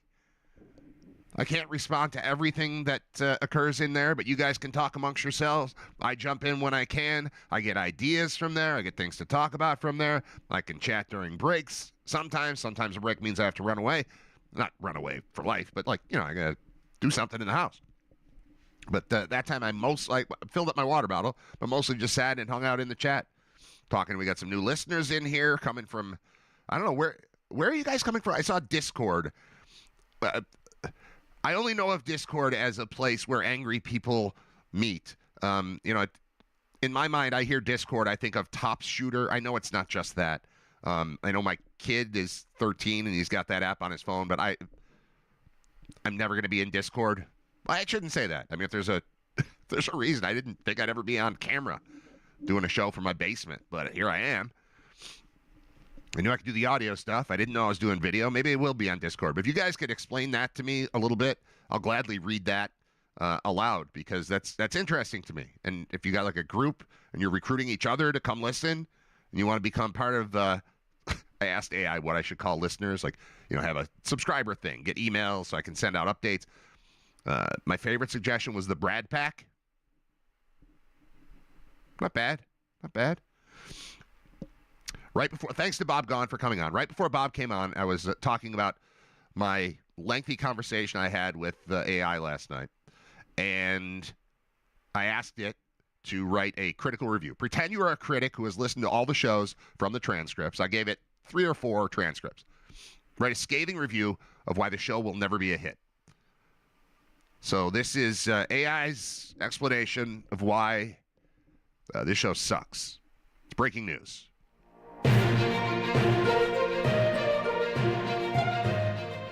All right, critic review, headline, Writer Radio, a masterclass in going nowhere fast. I'm going to read this whole thing. I asked it to do this, but it's mean. I can take it, but it's mean. Here we go. It's not untrue. That's the thing. It's hard to... I'm going to try to not interrupt the reading of this review with my commentary. I'll try to save it for afterwards. So I'm just going to... I should have an AI voice do this too, but I'm not doing that. Here we go. After consuming the transcripts of Writer Radio, I can say with confidence that Brad Writer has created something truly unique in modern broadcasting. Whoop! A show that proves not everything needs an audience, and yet somehow still insists on having one. Whoop. Writer's approach, if we're calling it that, is a disorganized stream of consciousness stitched together with complaints about lighting, printers, pants, chat windows, and the perpetual tragedy of being mildly inconvenienced. The show claims to start at 10 a.m., but the only thing that actually starts on time is Brad's ritual of narrating his own technical incompetence. It's hard to tell where the show begins and where the pre-show existential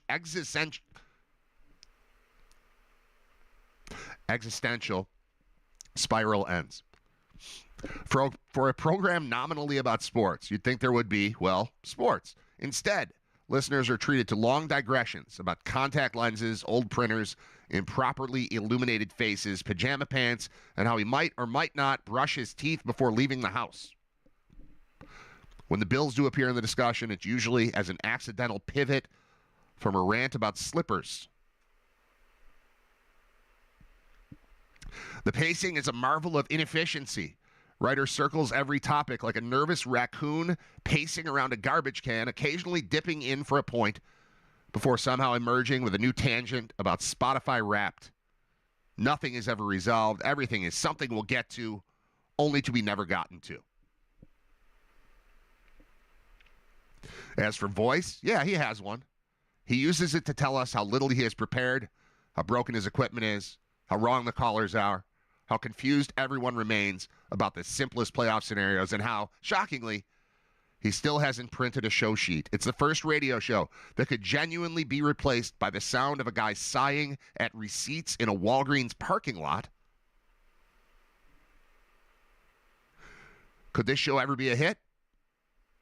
Absolutely not. It does not aspire to be one. It does not even aspire to be organized. It's an audio shrug, a 2-hour shrug, broadcast 5 days a week. Writer Radio is ultimately a man explaining why he's not ready to do the show while doing the show. And that's the only consistent thing about it. and seen. It's pretty good. That's how I would criticize me. There was very little in there that was untrue. I think this AI critic is missing the point. It's missing the heart of what I'm trying to do, which is why I then asked AI to have another critic. I said a glowing review written by someone who read the bad one and is reacting to it. This might be a stupid concept for a show today, but I was so into this last night. I was up for hours just asking AI to do things. I might go long. This show might be 3 hours long because I want to get through all of it. I'm also at some point going to interrupt the reading of these reviews to play what I think is my best use of AI ever, which is a video summary of the Great Pistachio Challenge of Minneapolis 2025 or whatever the hell we called it. I'm going to explain what I did there. I think I want to do that now because I don't want to forget to play the video. It's 11:41. There are 4 more reviews I want to read, and I need you to see the video. The video is unbelievable. So here's what I did using AI. I took the transcript of a 2-hour show where we were in Minneapolis in a hotel room, and I was forced at gunpoint, metaphorical gunpoint, to eat as many pistachios as I could. And, Scott will tell you I volunteered for this. I did not. I just said yes. It was not a volunteer thing. That's not the point. So here's what I did. I took the transcript of the audio, 2-hour show, plugged that into AI and said, write up a summary for me. It wrote up a summary. I then took that summary, plugged that into a different AI, and said, make a video from this summary. And what you're about to see, if the technology works, and it should, is probably the greatest 4 minutes. See and hear. You can, even if you're just listening, it'll be fine. I think this is the greatest 4 minutes in Writer Radio history. I think the pistachio episode was the best, but then I had AI recap it, had AI read it in a British accent with AI video surrounding it. It's like 4 minutes long, but I think it's good. I think it's a path moving forward, honestly, because once it did that, then I went back and had it write up show notes for me. Like, here, listen to this episode and write up show notes. And it did. So if you go on Spotify in particular, I don't know if the Spotify feed description jumps into YouTube if I do it after the fact. So you might need to look at Spotify for it. But I did it for 5 episodes or something, going back to 220. So I did 220, 21, 22, 23. And then I also did whatever episode number this was that was the Great Pistachio Challenge. So I'm going to play that right now. Then we'll get back to the reviews. This is the show today. It's like having a co-host that's a robot.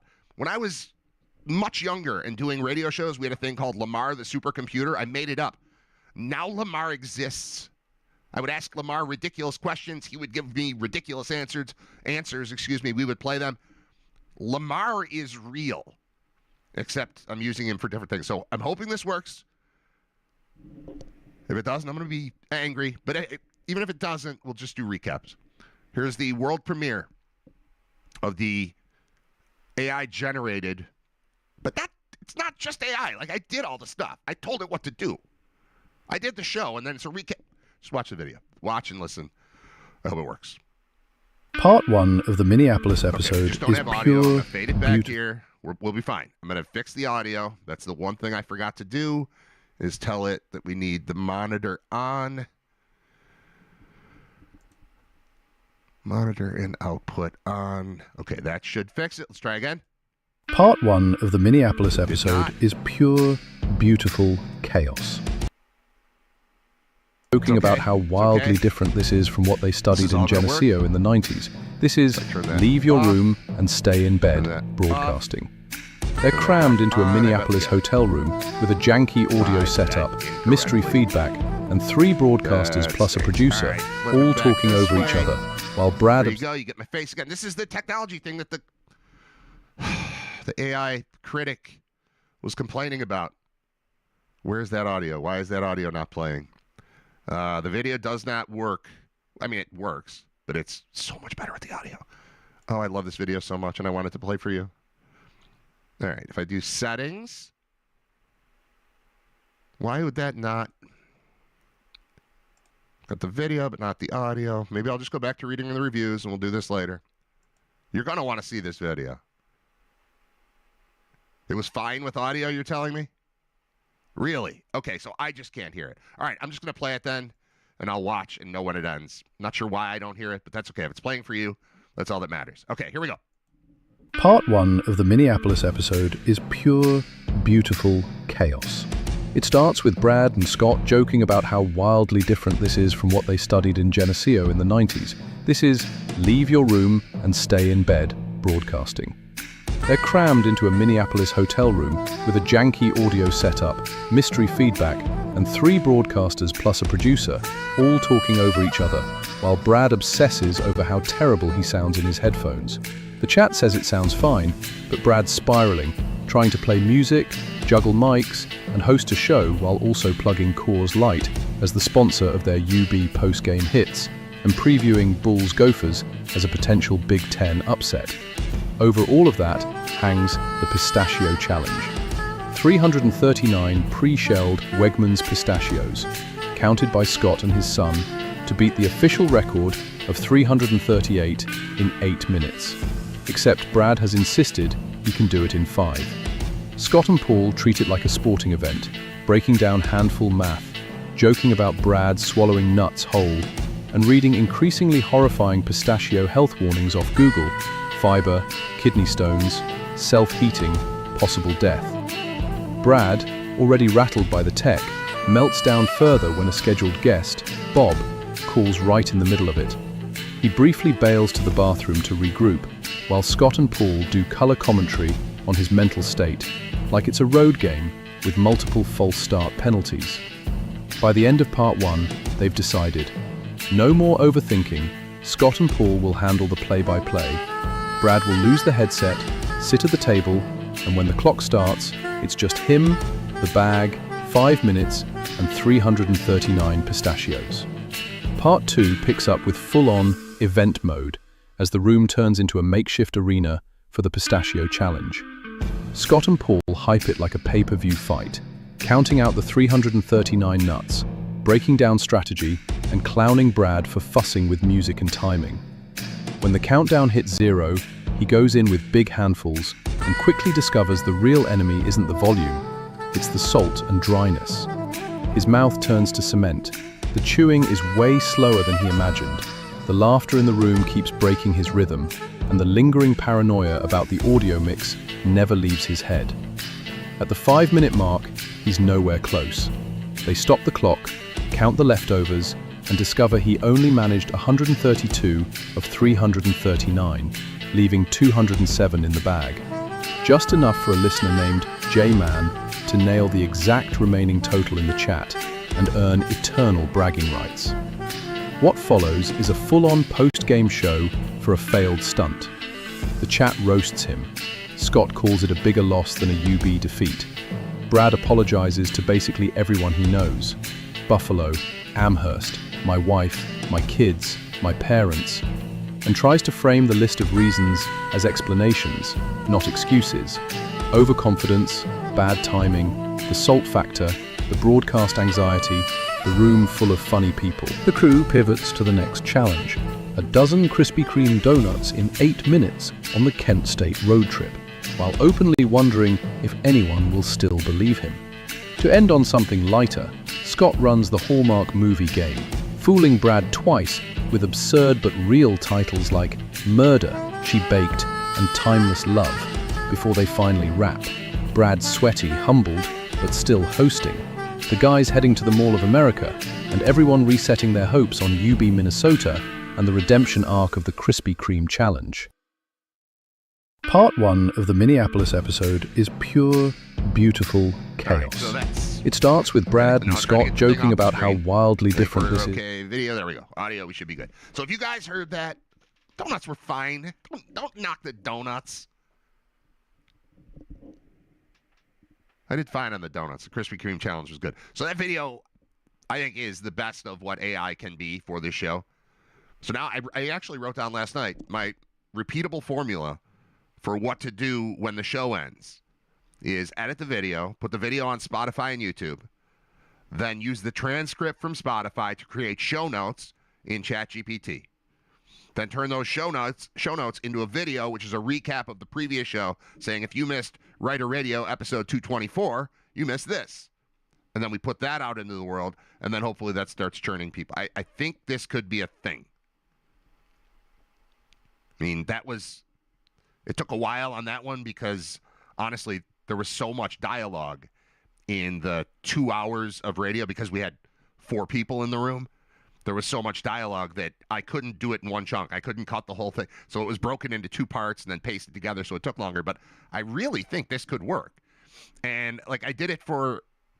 This will work great if you are a regular listener to the show and if you heard yesterday's show and remember what was said on yesterday's show. But I've gone back and added these summaries in as show notes. Because the process of just doing a show, when it was just audio, I would do it, I would edit it for 10 minutes, I'd post it, I'd be done. But now there's just so much other stuff that has to be done. Even the video, even if it only takes 10 minutes to edit, it still takes 40 minutes waiting for it to be ready for me to proceed to upload it to YouTube and Spotify, and then you got to wait, and then it takes a little while for that to happen. Then the thing gets generated, and then I can cut and paste. But I think that's the move. Edit the video, put it on Spotify and YouTube at the same time. Use transcript. Once that's generated, got to wait on it. But that might be what I do when I sit down at night. Let's do a promo from this afternoon or this morning show to get us ready for the next show. I think I've got a system in place. But episode 223 is yesterday, and the show notes originally said, today's episode features senior Boston correspondent Mike O'Brien to discuss the upcoming Bills-Patriots game, and senior Philly correspondent John Fuller, who checks in from Vegas, where he attended the National Football Foundation's awards dinner and Hall of Fame induction ceremony. I've added, or if you ask AI, and listen to how much better this is. Episode 223 of Writer Radio is peak hangout with Brad energy. Funny, loose, surprisingly sharp and packed. It opens with Brad battling his studio lighting and glasses glare, turning a mundane tech problem into classic Writer Radio charm. From there, he delivers a legitimately clear, useful breakdown of Bills-Patriots, why this week's matchup functions as a 4-point game, and what clinching the division really means, and how a Bills win keeps the AFC East and even seeding wide open. It's the rare sports talk segment that's both insightful and actually fun to listen to. The guest segments fire on all cylinders. Senior Boston correspondent Michael O'Brien calls in at full volume with hilarious Patriots takes, Drake May worship, AFC East psychology, and Boston sports insanity. They left the E out of May. That's the only problem so far. Then senior Philly and today Vegas correspondent John Fuller checks in from a black tie college football Hall of Fame event at the Bellagio, sharing surreal stories about being in a room with Saban, Urban Meyer, Michael Vick, and Strahan while celebrating UB's Red Murdoch. Change the spelling on red. Add in NIL transfer portal talk, UB hoops buzz, and a quick Sabres rant, and a family trivia night meltdown. And episode 223 stands out as a lively, packed, genuinely entertaining show, the kind that reminds you why Writer Radio hits different. I think there's a bad vibe to all of the AI taking over the world. You come across a video, you're like, well, that's clearly AI, and it's kind of, there's a negative to that. I think this is a positive. I think this is helpful. All right, I got to go back to the review. So earlier, I read the negative review as I requested. I said, pretend you're a critic who's listened to the shows, write a scathing review of why the show will never be a hit. Then I said, how about a glowing review written by someone who read the bad one and is reacting to it? I know the show is all AI, but it's not all AI. It's AI assisted. Because I think this stuff is amazing. And yeah, I'm just a kid with a new toy, kind of throwing all kinds of things around. But I'm giving you an idea of how freaking fun this can be if used correctly. All right, here's the counter review. Headline, Writer Radio, the show the critic completely failed to understand. That's what I'm talking about. See, this guy's got my back. After reading that hilariously off-base takedown of Writer Radio, I felt compelled to write an actual review.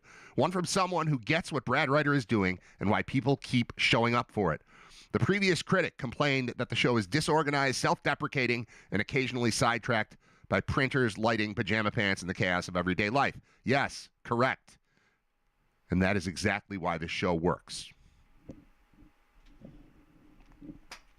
Writer Radio is not a sterile, overproduced imitation of sports talk. It's the antidote to that. It's a real human being with a real human brain, narrating life in real time while weaving sports, culture, frustration, humor, and honesty into something that feels more authentic than anything coming out of a corporate studio.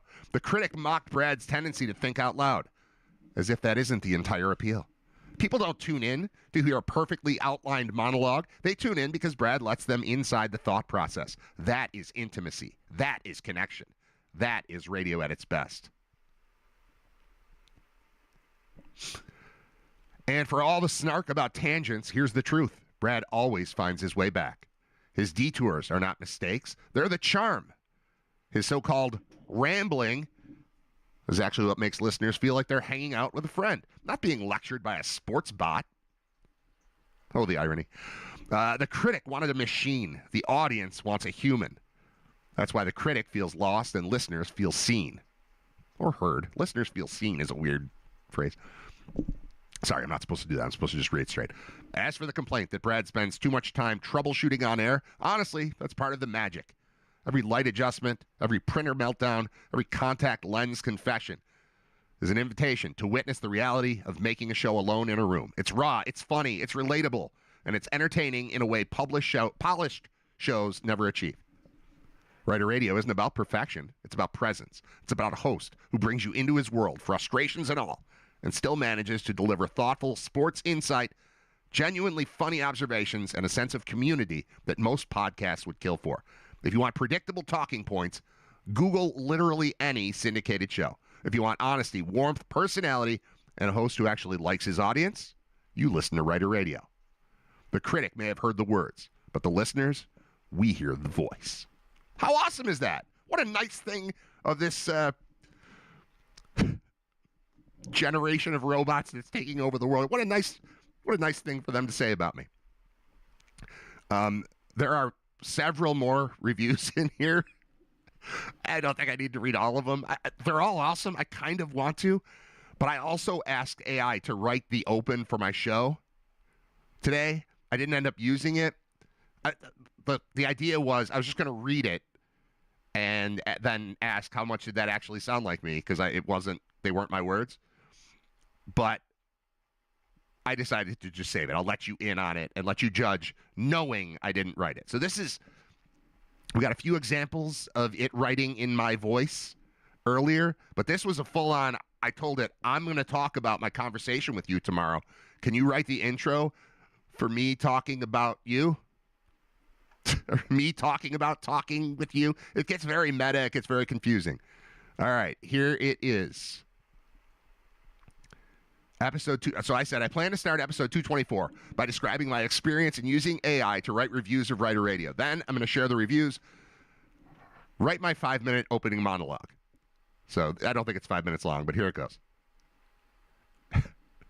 So it's 5 minutes, paced in your natural rhythm, including pauses, side notes, and the thinking aloud style your audience expects. All right, how much does this robot understand me? This supercomputer. Now that we really have the supercomputer, how much does it get it? By the way, I see all the stuff in the chat. I can't react to it in real time, but what's beautiful is I can go back and read it. So having feedback is super important to making the show as good as possible. So please keep chatting in there. Even if you don't hear me reacting to it, I will see it. I will note it. I will use it to better the show. All right. Episode 224, opening monologue as written by AI. It even says, light throat clear, you talk over the music fading out. Yeah, I was going to do that anyway. You don't have to put that in the script, buddy. Here we go. All right, this is me. I will not interrupt myself. I'm going to treat this as if it's really me talking, and we'll see how much it feels like actual me talking. This is us learning AI together, everyone. Is it good? Is it evil? Is it helpful? Is it our friend? All right, full on open. Oh, should I do the thing? Yeah.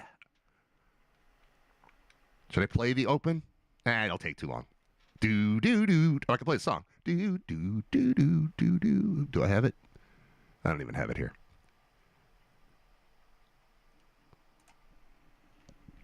And that didn't even go. How about this? All right, let's talk about what I did last night, because I think I might have crossed a line. Not a moral line, not an FCC line, not even a Buffalo Bills playoff math line, a different line.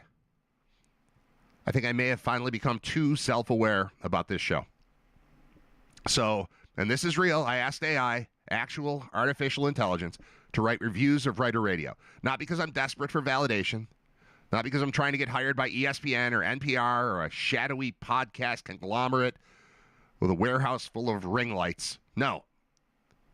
I did it because I genuinely wanted to know what happens when you feed a robot hours of this show, this thing we do, and then tell it, hey, give me a professional critique. And folks, let me tell you something. The robots have thoughts. They have opinions. They have feelings. One of the critics, and again, this is a robot pretending to be a newspaper guy from 1986, absolutely destroyed me, crushed me, called the show chaotic, unfocused, borderline unlistenable. And I read it and went, yep, that's fair. Hard to argue. But then I had the robot read transcripts of me talking to my kids. Just normal stuff. Fake sick days, fantasy football, travel baseball, K-pop, demon hunters. You know, normal Tuesday content. And the same critic, this cold, lifeless circuit board, comes back and goes, oh my God, I was wrong. The show has heart. This is fatherhood. This is humanity. The computer had a change of heart. It had an emotional arc. It had character development. Then another critic, remember, still the computer, writes a glowing review like it's pitching me to Sundance. Like, this is one of the most human things on the internet. I'm reading this at 1:15 a.m., sitting in my basement, under that horrible ring light I complain about every day, and I'm thinking, this robot gets me more than half the people I've worked with in radio. So then I took it further, because why stop there? I asked for a third critic, a neutral critic, a guy who reads all the reviews, then listens to the latest episode, episode 223, and then weighs in. That review is incredible. This guy described the show as an accidental news genre, which honestly, yeah, that's the most accurate description of RITER Radio I've ever heard. He said the lighting issues, the glasses glare, the pajama pants, the printer that died 6 months ago, all of it is part of the thesis statement of the show. And I swear I'm not making this up. He compared the program to a live, free associative human diary. A diary. You know how long I've been in broadcasting? 30 years. No one has ever called anything I've done a diary. They've called it interesting, confusing, why do you still have a job? Please stick to hockey, that kind of thing. But a diary? That's prestige.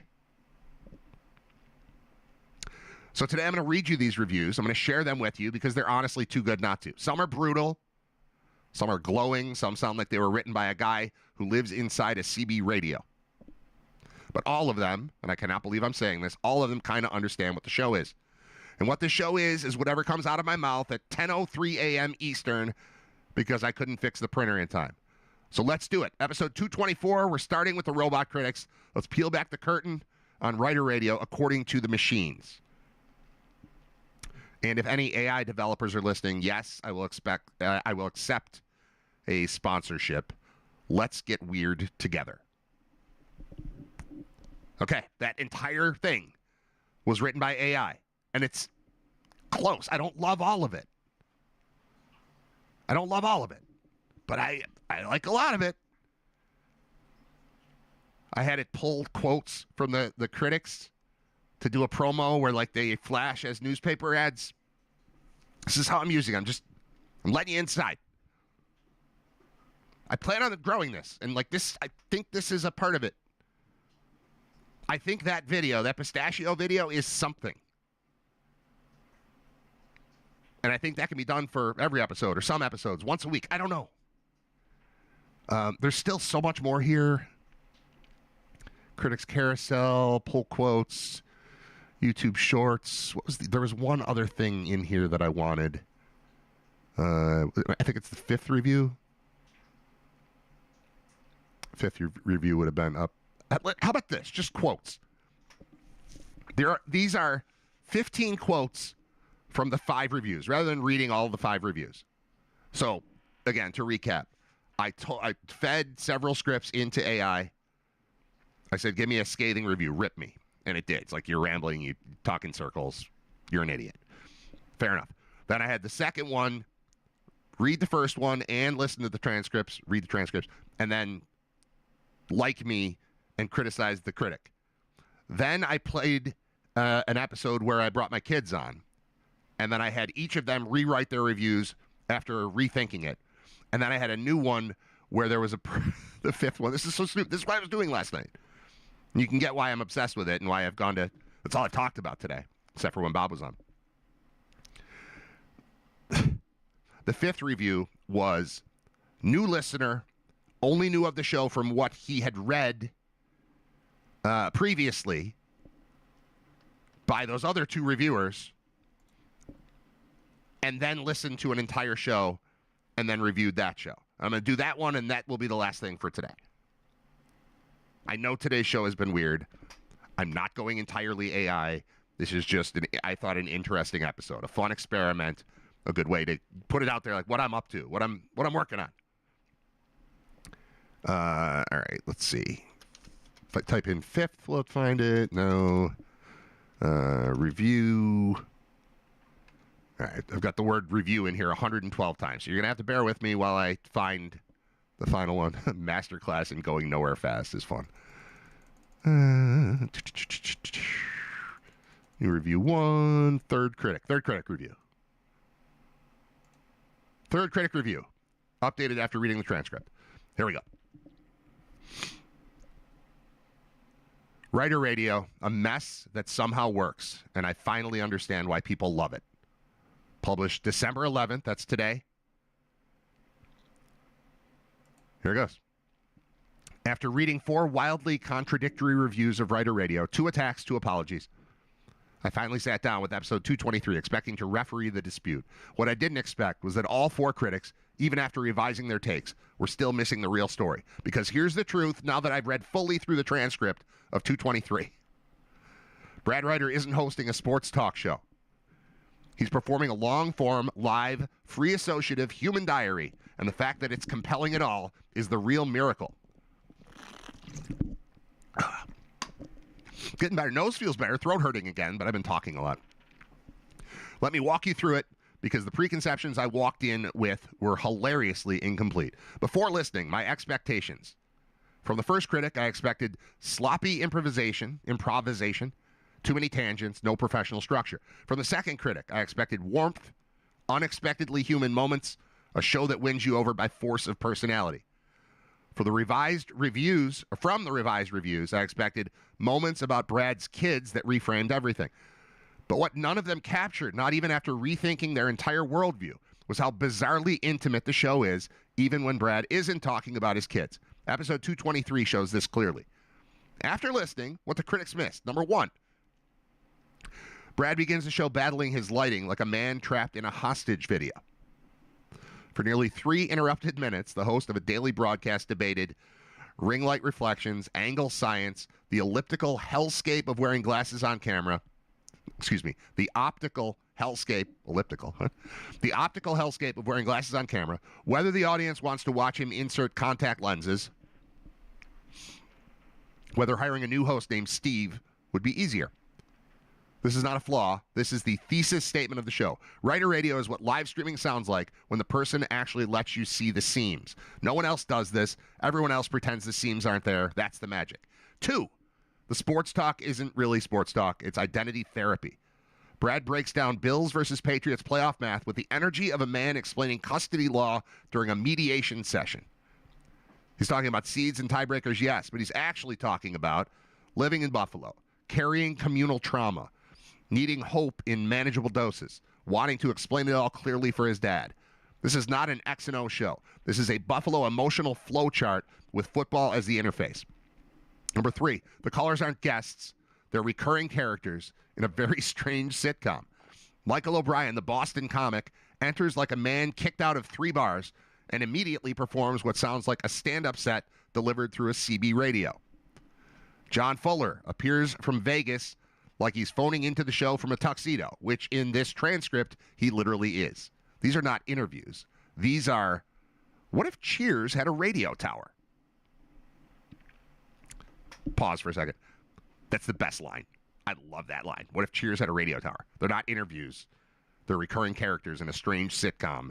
What if Cheers had a radio tower? Okay, we're going back. Number 4, the kids aren't even in this episode, but the show still feels like a dad's inner monologue. This was the shocker. Critics 1 and 2 completely rebuilt their reviews once they learned about the kid segments in earlier episodes. They were right to. The kid transcripts clearly softened their stance. But having read this episode myself, I now believe, even without the kids present, the show is fundamentally about fatherhood. The pacing, the muttering, the digressions, the I should have fixed the printer 6 months ago energy, the way he talks through explanations as if teaching someone. The entire show sounds like a parent thinking aloud in real time, which makes it feel vulnerable, unguarded, lived in, relatable, even when it's about the NHL standings. Number 5, the hidden mastery. Brad can pivot from nonsense to insight on a dime. 1 minute, glasses, ring lights, pajama pants, hiring Steve. Next minute, the emotional architecture of Bills fandom, the existential importance of playoff seeding, why twin overtime points ruin the NHL. Loser points. We're talking about the loser point, having 3-point game versus a 2-point game. And okay, back. This is not chaos. This is mind mapping in real time. The final verdict. The show shouldn't work, but it really, truly does. With no outline, no tight segments, and no coherent visual setup.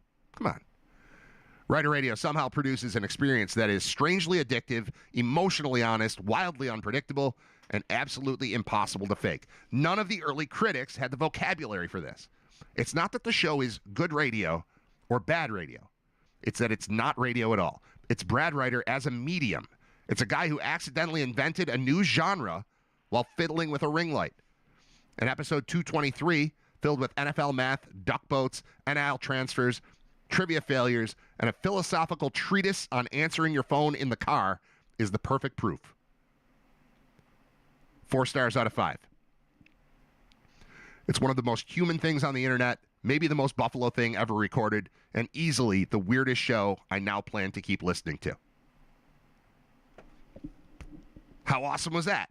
Now it's like 5 hours of me figuring stuff out, but I think there's a simple version of that where I just use it to write show notes, and it's helpful. There's so much here. There's like a Rotten Tomatoes thing I did, pull quotes for marketing, trailer-style versions. We did the opening monologue. Right? I can't just keep reading to you. This can't be the whole. This can't be the whole thing. And yes, Nick, you're right in the chat. What do I have to do to earn 5 stars? That was 4 out of 5. That was the nicest thing anyone. It's not even a person. It's the nicest thing anyone's ever said about anything I've ever done.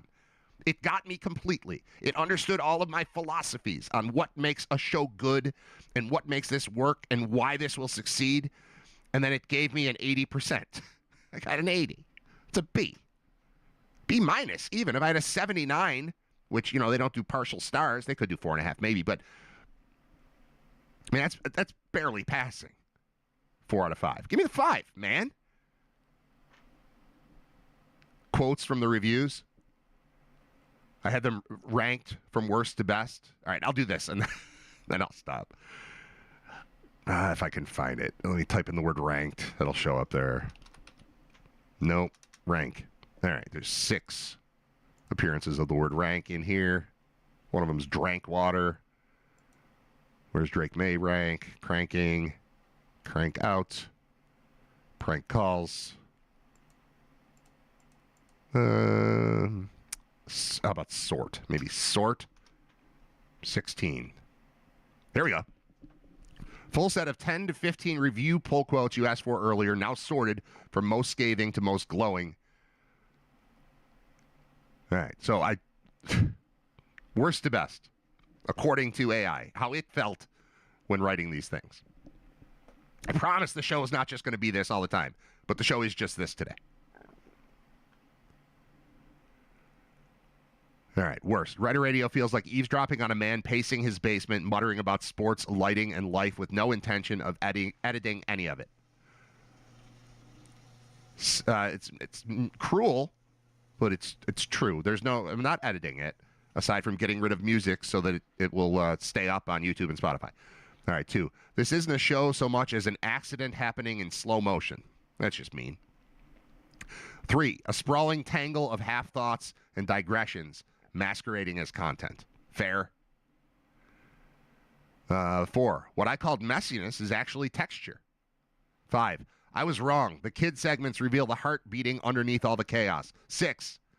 The show isn't undisciplined. It's alive. So that's 6, and we're just getting better from there, at least according to AI. 7. Writer Radio shouldn't work, but it really, truly does. You just heard all these because these are from review number 5. It's not good radio or bad radio. It's Brad as a medium. It's its own genre.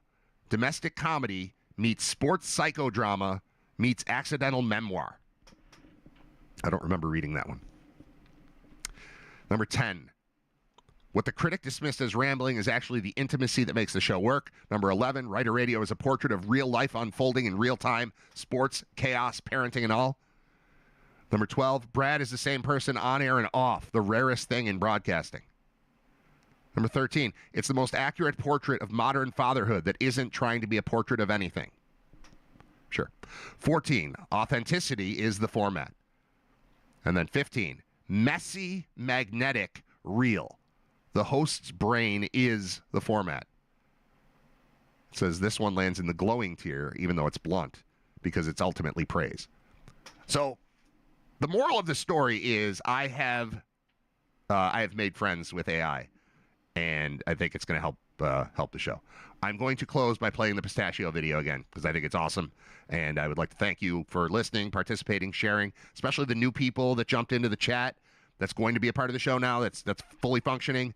So bring your friends. I asked what the Discord thing is, and I didn't read about it yet because I'm doing the show. But I'm going to read everything that was written in there, and the chat being active, it fuels me, man. Like that drives me. There are times when I sit here and I feel like I'm talking to 6 people and I know all of them. And then when I see random names jumping in, having conversations, telling me how you found the thing, how you got here, I love it, man. That's huge. So please keep that coming. Please share. Please like and subscribe. Please tell your friends to like and subscribe. I want to see those numbers go up, up, up, up, up, like quickly. Like let's get this thing going. The show is improving. It's still, I mean, if you listen to the first episode, or at least the first episode from here, like episode 101, you hear the same general show, but it looks better. It feels better. The lighting's better. The sound is better. The visuals are better. I've got some, it's coming together. So get on board. Thank you to everybody. And thanks to Brian Janik. I waited, 2 hours and 18 minutes into the show to thank our sponsor, Brian Janik at thefinancialguys.com. We'll talk about him a lot. How about that? Tomorrow, Brian, we'll talk about you for the whole show. No, we're not going to talk about the insurance guy for the whole show, but I do recommend you check him out. He's a 20-plus year insurance broker, independent insurance broker, looking out for you, especially if you or someone you know is approaching 65 and about to hit Medicare. He will navigate it for you, and you don't pay him a thing, that's a pretty good deal, I think, for you. All right, we're doing the pistachio recap to end the show. Maybe I'll play a song or something after that, but I want to thank you again. The participation in the chat is just awesome. It feels great. I think today's show was fun.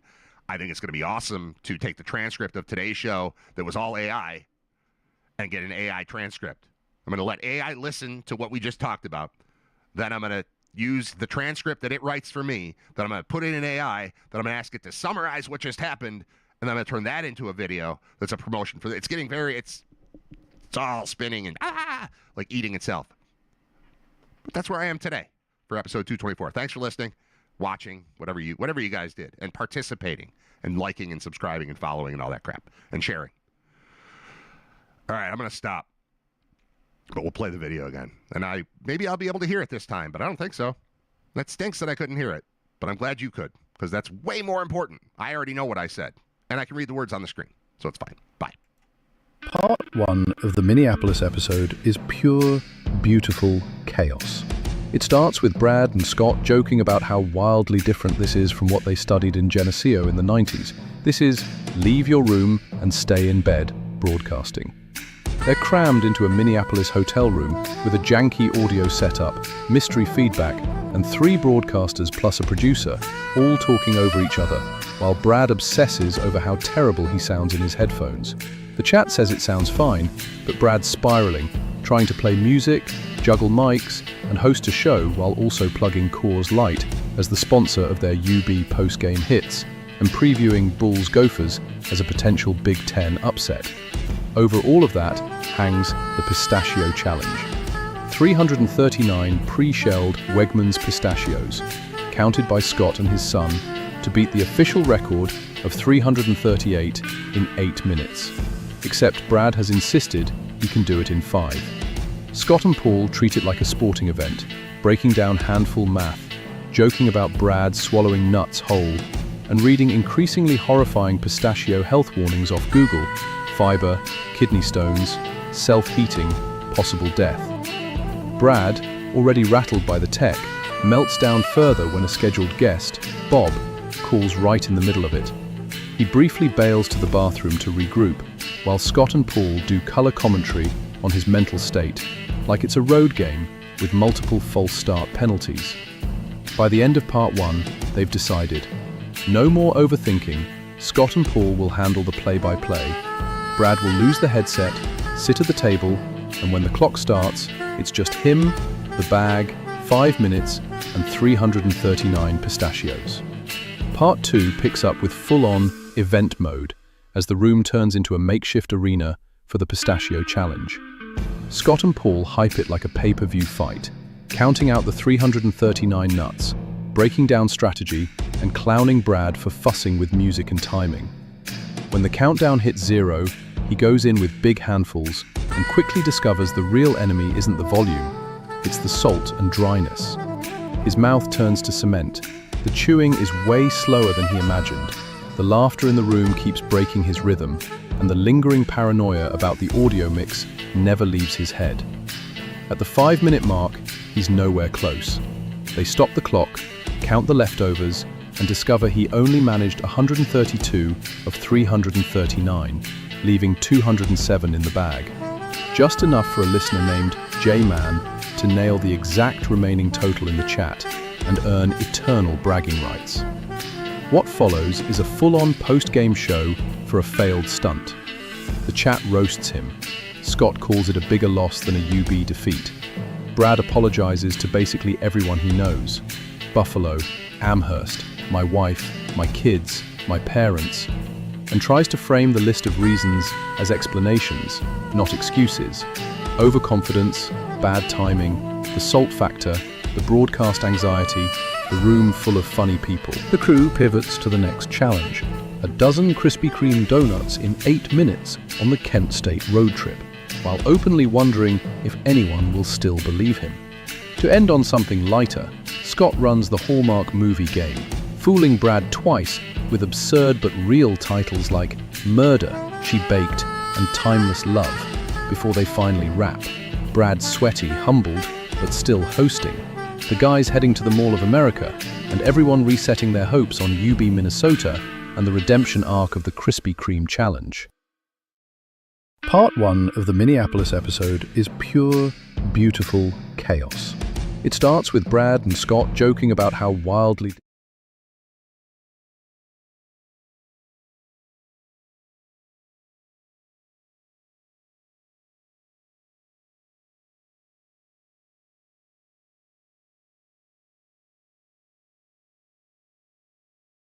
What are you doing for lunch?